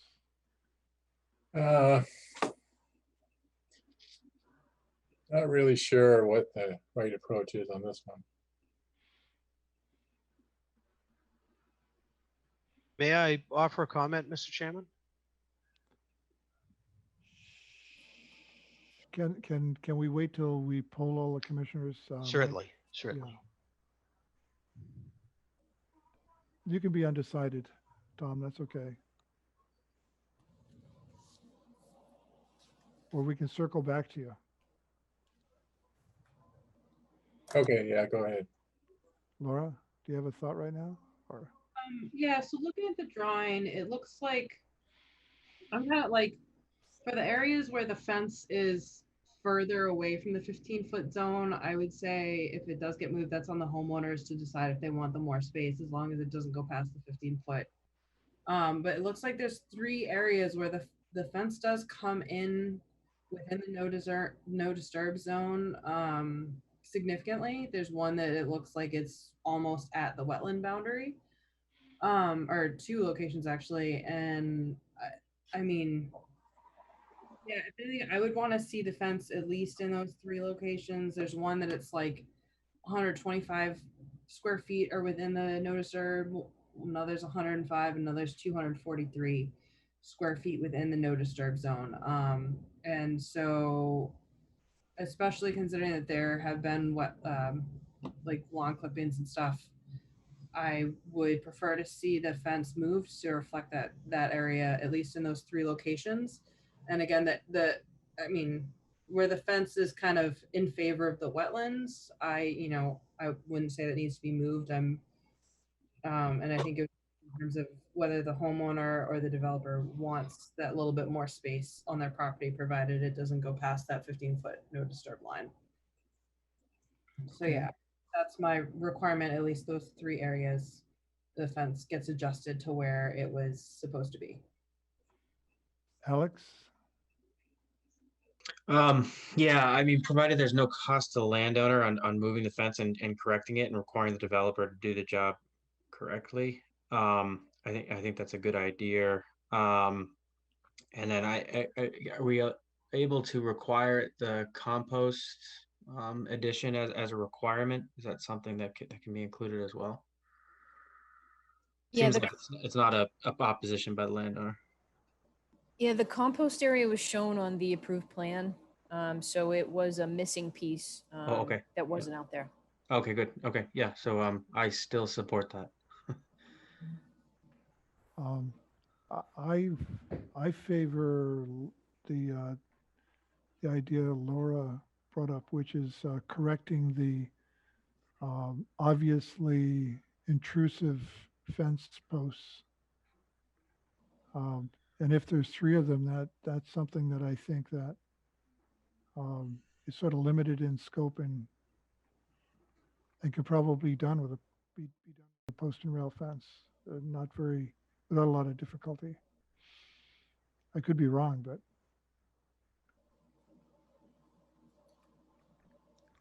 who's an expert on post and rail fences here? Just have to dig a hole. Sounds good to me. And because there's some slop in the joints as it is, right? You might have some boulders or some roots or something. Maybe that's why it was done. I don't know. Yeah. So it sounded as if also there was a fence post that's pretty loose as well, right, Valerie? There was one that. There was one. Yeah, there was one that was wanting to fall over a little bit. It was near the flag 11A in that area that's encroaching right near there. So it would probably be one of the ones that would move. if you were to require the fence to be moved. Yeah. Yeah, the so what- property, I'm sorry, Mr. Chairman. Go ahead. The property owner did mention that that post had been damaged, so. Why don't we go with the idea that the fence posts that are most intrusive should be moved back as, I guess as much as they can sort of practically be done, still maintaining the, without having to add extra posts. I mean, Right. I would disagree with the not adding extra posts. A post and rail fence is not that hard to install. Even like a chain link fence with concrete footings isn't that hard to install, and fence installers should be able to do that in a jiffy. So I would want to see those three specific areas, especially if a fence post is already damaged, and especially if they're already seeing grass clippings on the other side of the fence. Like, I would want to see those areas, at least those three main ones, protected. There's the little bit of area that looks like, could be like a foot or a couple inches, and that, I mean, that's reasonable if you're not doing it with, specifically with a surveyor, or even with a surveyor, it can wiggle a little bit. But those three other areas, it's pretty clear that either they didn't survey the line or they didn't pay attention to the line. And I would want to see those protected. To give them a number, then would you say that those posts would be corrected to leave at least 10 feet, maybe not 15, because you're getting a little bit more in other places? Or Yeah. 8 feet or 12 feet or some number, just so it can be done more precisely. I mean, I would want to see them meet the 15-foot line. There's no reason why they shouldn't be able to. And that's why I added in my comments before that, if the homeowner says they want the little bit of area that that kind of erred in favor of the wetlands, like that can be at their discretion, provided it doesn't go past that 15-foot line. But it's like, it's a no disturbance zone for a reason. So there's no reason that the fencing guys and the developer couldn't have had a surveyor in the first place. So it's a mistake on, someone's part, but it's a mistake. And just, it sounds like based on the usage thus far, those posts are gonna be important. Yeah. Okay. Again, my own position would be that I would accept less than the 15 feet, but maybe not less than 10 in the places where we wanted corrections. I don't know how others feel about that, or whether that's. So, and I'm gonna throw out like one more comment again. Sure. Like, if they're gonna move the posts to 10 feet or whatever, I mean, if they're gonna move them, they might as well move them to 15 feet. Like, so if they're gonna move a couple to the 10-foot line, it won't be that much harder to move it to a 15-foot. That makes sense. Yeah, I guess what I'm thinking is, and maybe I'd actually have to sketch it out, just to see whether you'd be accomplishing that by moving just a single offending fence post out by 10 feet, and you'd still maintain the connection. I mean, I don't think the fence posts are actually on the drawing. I imagine that line is just a your usual fence style line. So the fence posts are kind of on every feet. So I think you probably couldn't count fence posts on the drawing. All right, you know what? I think you probably have a good point. Maybe what we should do is just, how's the idea of saying there are 3 fence posts that are too close. Do whatever you need to do to make those fence posts be 15 feet off the wetland line, and let the rest of the fence be, if you can. Yeah. So like, Don't redesign the whole fence. Just pick the 3 posts and say, get these guys 15 feet off the wetland line. If you want to tweak it on the upland side for its neighbors, that's okay. So just to clarify, in those 3 areas that were pointed out, the 125 square foot at the top of the screen, the 105 square feet, and then the 243. In those areas, those posts would be moved out. Is that That's the right. idea? Okay. Yeah, yeah.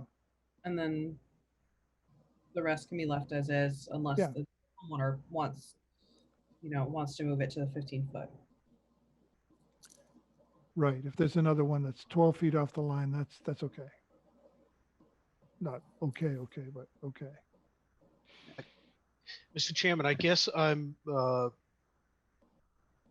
having a little bit of trouble formulating what I tell the client that what he needs to do here. I think I understand the sense that prevails on the commission, but I'm having a hard time articulating if you go do this, then we will prepare an as-built plan and we won't have to move the fence a second time. I mean, I appreciate that that folks use good judgment and that there may be some accommodation here that makes sense. But my concern is I go back and we think that we capture the essence of what the commission wants. But if there's anything on that line that's less than 15 feet, I certainly don't want them paying to move things the third time. Right. So as much as I appreciate the some flexibility here, I'm also feeling under the gun to be able to articulate what needs to be done. I hear you. Valerie, are there really 3 offending fence posts pretty much in your, when you sort of looked at it? Or were there 4? I don't know that they were quantified. Yeah, you took a look at it, right? There's no number of fence posts. It's just those areas. So it could be, nobody really knows how many fence posts, but I would say those 3 specific areas that are like top of plan, and then the 2 close to the bottom of plan that are above 100 square feet. So again, back to Valerie's on the ground observations, you actually saw there was a fence post with ferns growing around it, right? Yeah, no, there were not many. There were multiple fence posts in each of those 3 locations that would have to be moved. Okay. So I guess that's what you would try and say, Mike, is in the shaded areas that you'd be having them back off the fence to 15 feet from the wetland flags. And the crosshatched, the gray crosshatched areas, the lighter crosshatch areas, you can leave the same. The darker crosshatch areas, and there are 3 of them, you'd make an adjustment so that the fence would, whatever fence posts are involved in those shaded areas would be out 15 feet from the wetland line.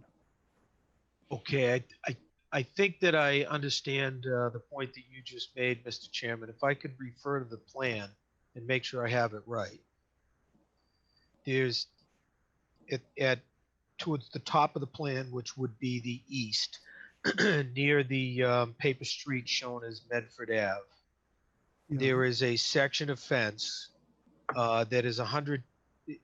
With the surveyor has identified 125 square feet on the wrong side of the fence. So that 125 feet you're indicating needs to be addressed. Yeah. Likewise, down near flag 11A on the other side of the yard, so on the westerly boundary, there's an area which is shown as where's the square footage on that? 243 square feet. Mm-hmm. So that section of fence needs to meet the 15-foot period. Right. I'm unclear about any of the other shaded areas, which because of the scale of the plan are much less noticeable. What's where the 1-5 flag 8A that you're circling right now? Yeah. Right here. That one is over 100 square feet, and so I'd like to see that one meet the 15-foot. And then it looks like there's one other kind of shaded area that you really can't see. That's like, what was it? I saw 62 feet. 62, yes. Yeah, I would just take the big three. Yeah, I would not bother with that. And it's under 100 square feet, and it's obviously it's following the 15-foot buffer line, and you can't really get that perfect. So Yeah. and it looks like it's within a foot at least. Where the other ones are, it's not following the line. Okay, that is helpful in terms of clarification. Good. Thank you. Thanks, everyone. So should we basically table this for a month and then come back to it? Just as we did before? Mr. Chairman, I have no objection to that, but Okay. having chased different subcontractors for different things myself, I'm going to be surprised if we get a fence guy back out there by that date. But if it is helpful to the commission to establish that date, then we can always communicate ahead of time if we want to request to table it further. Sure. Would it That make would be fine. just table to October? At the commission's pleasure, but if I were a bet man, I would say that it will not be completed until sometime prior to your October meeting. October is fine. I just don't have a calendar in front of me. I'll get that date. So it looks like October 7th. Okay, great. So may I have a motion to table the request for a certificate of compliance for 205 Rear Aldrich Road till October 7th? So moved. Ron made the motion, a second by Second. Laura. Yes. Vinny, how do you vote? Okay, Ron? Yes. Tom?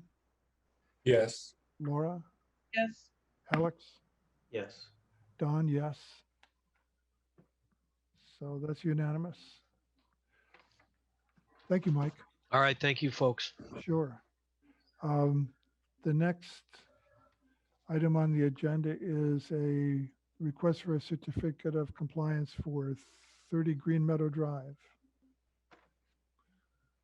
So this is a single family home at Green Meadow Drive at the kind of the end of the cul-de-sac. And all of the items, while when I went out there, there were a few things that needed to be done, some signs that needed to be hung, a compost area that needed to be installed. They actually completed all of those items prior to tonight's meeting, and it's ready to issue. Okay. Could I have a motion to issue the certificate of compliance then for 30 Green Meadow Drive? Laura made the motion, a second by second, Vinny. yeah, Vote Vinny. yeah, Ron, Yes. Tom, Yes. Laura, Yes. Alex, Yes. myself, Don, yes. We have administrative tree removal. And I think these are just informational items, right? They are, and I wanted to ask you all if you want them as agenda items or if you just want to see the forms in the packet so that you're aware of what's happening. We don't have to have them on the agenda because there's no action to be taken. It's up to you guys whether you want to put them on the agenda, talk about them. I can tell you about the trees that have been approved to be removed and the replacements. Or we can include those forms in your packets for your information and not put it on the agenda. I'd like to see them on the agenda. Okay, Yeah. that's perfect. How about you, Vinny? Do you like to see the sort of the flag there that says that they're going to be in the packet? say that again, Say? say that again. Oh, if we put the the administrative tree or shrub removal on the agenda, it just we don't have to vote on it, but it will just tell us that those decisions have been made. Okay, just put it under the, yeah. on the agenda. Just like a discussion item. Right. But just alert us to the fact that there's forms in the packet. Right. Oh, it's okay? Ron? Yeah. That's fine. Tom? Yeah, that sounds good. Laura? Yeah, I'm okay with having it as an index for our paper packet. Alex? Yep. Good. Okay. Yeah. Okay, that sounds great. Well, with that, at 28 Swain Road, they took down 2 trees and they're planting 1 replacement. 38 Lawrence Street, 5 trees. There were some trees in pretty rough shape. They're going to do 2 replacements there. 31 Boutwell, 2 trees with 1 replacement. All of those in the buffer zone, and a lot of those with damage. How did the conversations go with you, Valerie? Are the people pretty down with our tree removal and replacement kind of policy? Yeah, I believe so. So far, it's been working pretty well. It's helpful because if there's, clearly damaged trees, they don't have to wait. They can do it right away. Good. Yeah. Okay, discussion now? Yeah, so wanted to bring this to you. It's 20 Murray Hill Circle, and I'm going to quickly pull it up on my screen. But this is a single family home that's under construction currently, and they are putting a, let's see here. They'd like to put a porch on the front. And the plans that they got approved, showed a porch with their building permit, but they didn't show that same porch on their RDA when they filed it. Let me see if I can find it. I'm assuming the porch is in the wetlands buffer in some capacity. It is in the buffer. It's in sort of, it's not, I wish I could find it here. Let me look in my email real quick just to see if I can pull it up. But it's in the front of the house, which is the wetlands on the side of the house. And it's in, I want to say it's outside the 50. But if you give me 1 second, maybe I could talk to you about the next item while I look. Sure. Okay, so the next item is that the town is preparing a grant application for funding to do a municipal vulnerability preparedness plan, an MVP plan, and a hazard mitigation plan update. We'd like to do both of those together because they talk about a lot of the same things with our natural hazards and kind of planning for those hazards. I guess the MVP looks at climate change data to see what will be happening in the future and how we should plan for that and prepare for that. And the hazard mitigation plan sort of talks about what our current hazards are, things like flooding, wind, and with kind of changing climate, it's increasing temperatures, increased rain events as far as the amount of rain, so extremes. So we're applying for a grant to do that work, and we'd love to have the commission's support. And maybe we could have Dawn sign a letter saying that the commission supports our efforts in the grant application. And hopefully we can get some funds to do that work. Are you folks okay with that? I'm okay. Sure, sounds good. Ron? Great. Yep, it's fine. Laura? Yeah, I'm good. Alex? Yep. Okay. Just I'll come to the window sometime and. That would be great. Right. I'll be in the office tomorrow. The grant is due on Friday, so as long as we're All right. getting it in before Friday or by Friday, we'll be good. Okay, I'll stop by tomorrow. That's perfect. Okay, so I did find this in my email, and the porch is right here in the front of the house. The wetland is over here, you can see kind of the large flags there. So it's actually 76 feet from the wetland where this porch is located. I guess the question is, should they come in with a new RDA to show that porch, or is it something that they can show on an as-built plan for their certificate of compliance? Wanted to get your feedback on that. Okay. Vinny, what do you think? I think they could come in. I think it's okay that they could go right ahead. Okay, Ron? Yeah, if the as-built looks like this, that's fine with me. They run the risk of if it doesn't, well, we like it, but that's fine. Tom? Yeah, as long as it's shown. Laura? Yeah, and I guess if they're doing any like water hydrocad calculations, I don't know if the porch would add impervious surface or not, but I would just want to make sure that they include that in their calculations if they do any. But other than that, I'm fine. Doesn't... Okay. Alex? Yep.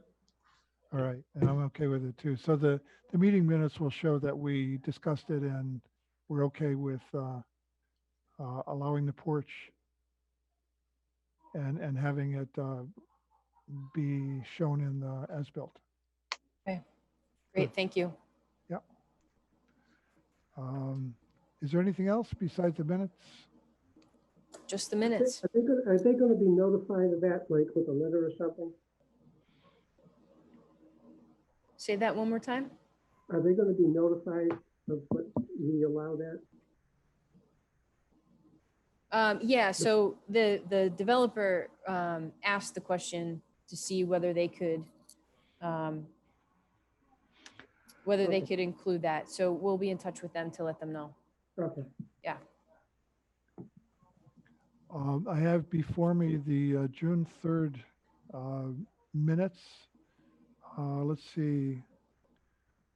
I was at the meeting, Ron was at the meeting, Laura was at the meeting, and Vinny, Tom, and Alex were at the meeting. Only Mike was absent.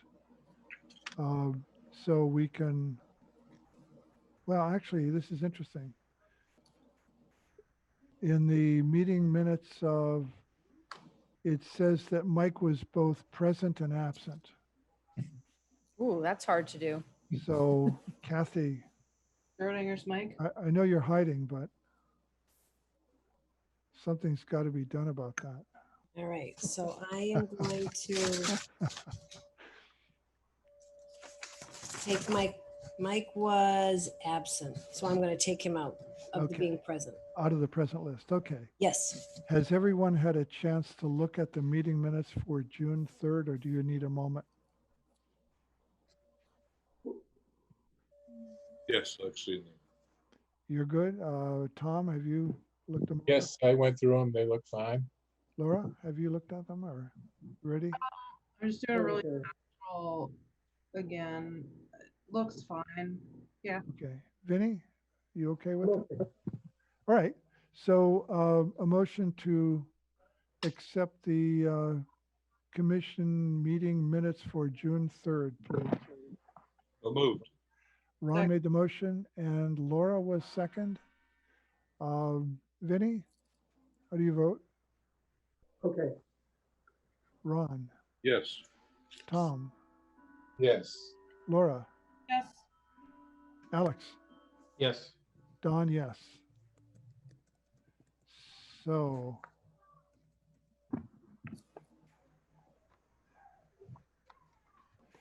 now I have the meeting minutes for the 25th of June before me. And there were a few things that I noticed here, Kathy. On page 2. Yeah.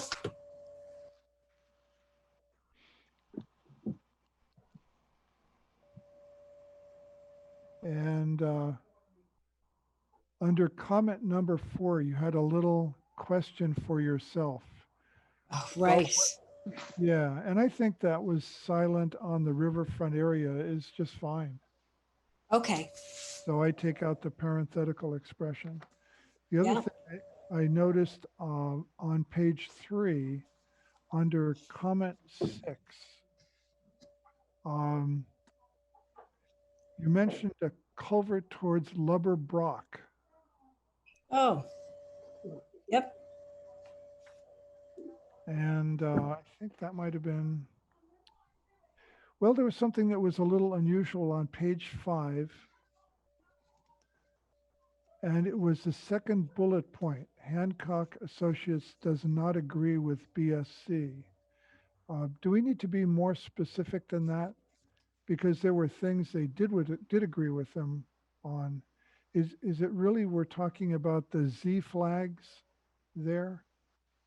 It looks like it's those 3 Z flags, 32, 33, 34. Yeah, so I would mention that as opposed to just does not agree with BSC. Don, say one more time where that is. The second bullet down. It reads Hancock Associates added flag Z 32, 33, and 34, even though they disagreed with BSC's opinion. Yeah, on those flags. It's the third bullet down where they were talking about the summary. So near the top of page 5, it would read something like Hancock Associates does not agree with BSC regarding, and then it would be those, however you describe it. Well, they did. So we're looking, I'm sorry, I'm looking at the bottom of page 4, or is this on? Well, no, it's the top of page 5, because the bullet reads Hancock, the second bullet, Hancock Associates does not agree with BSC.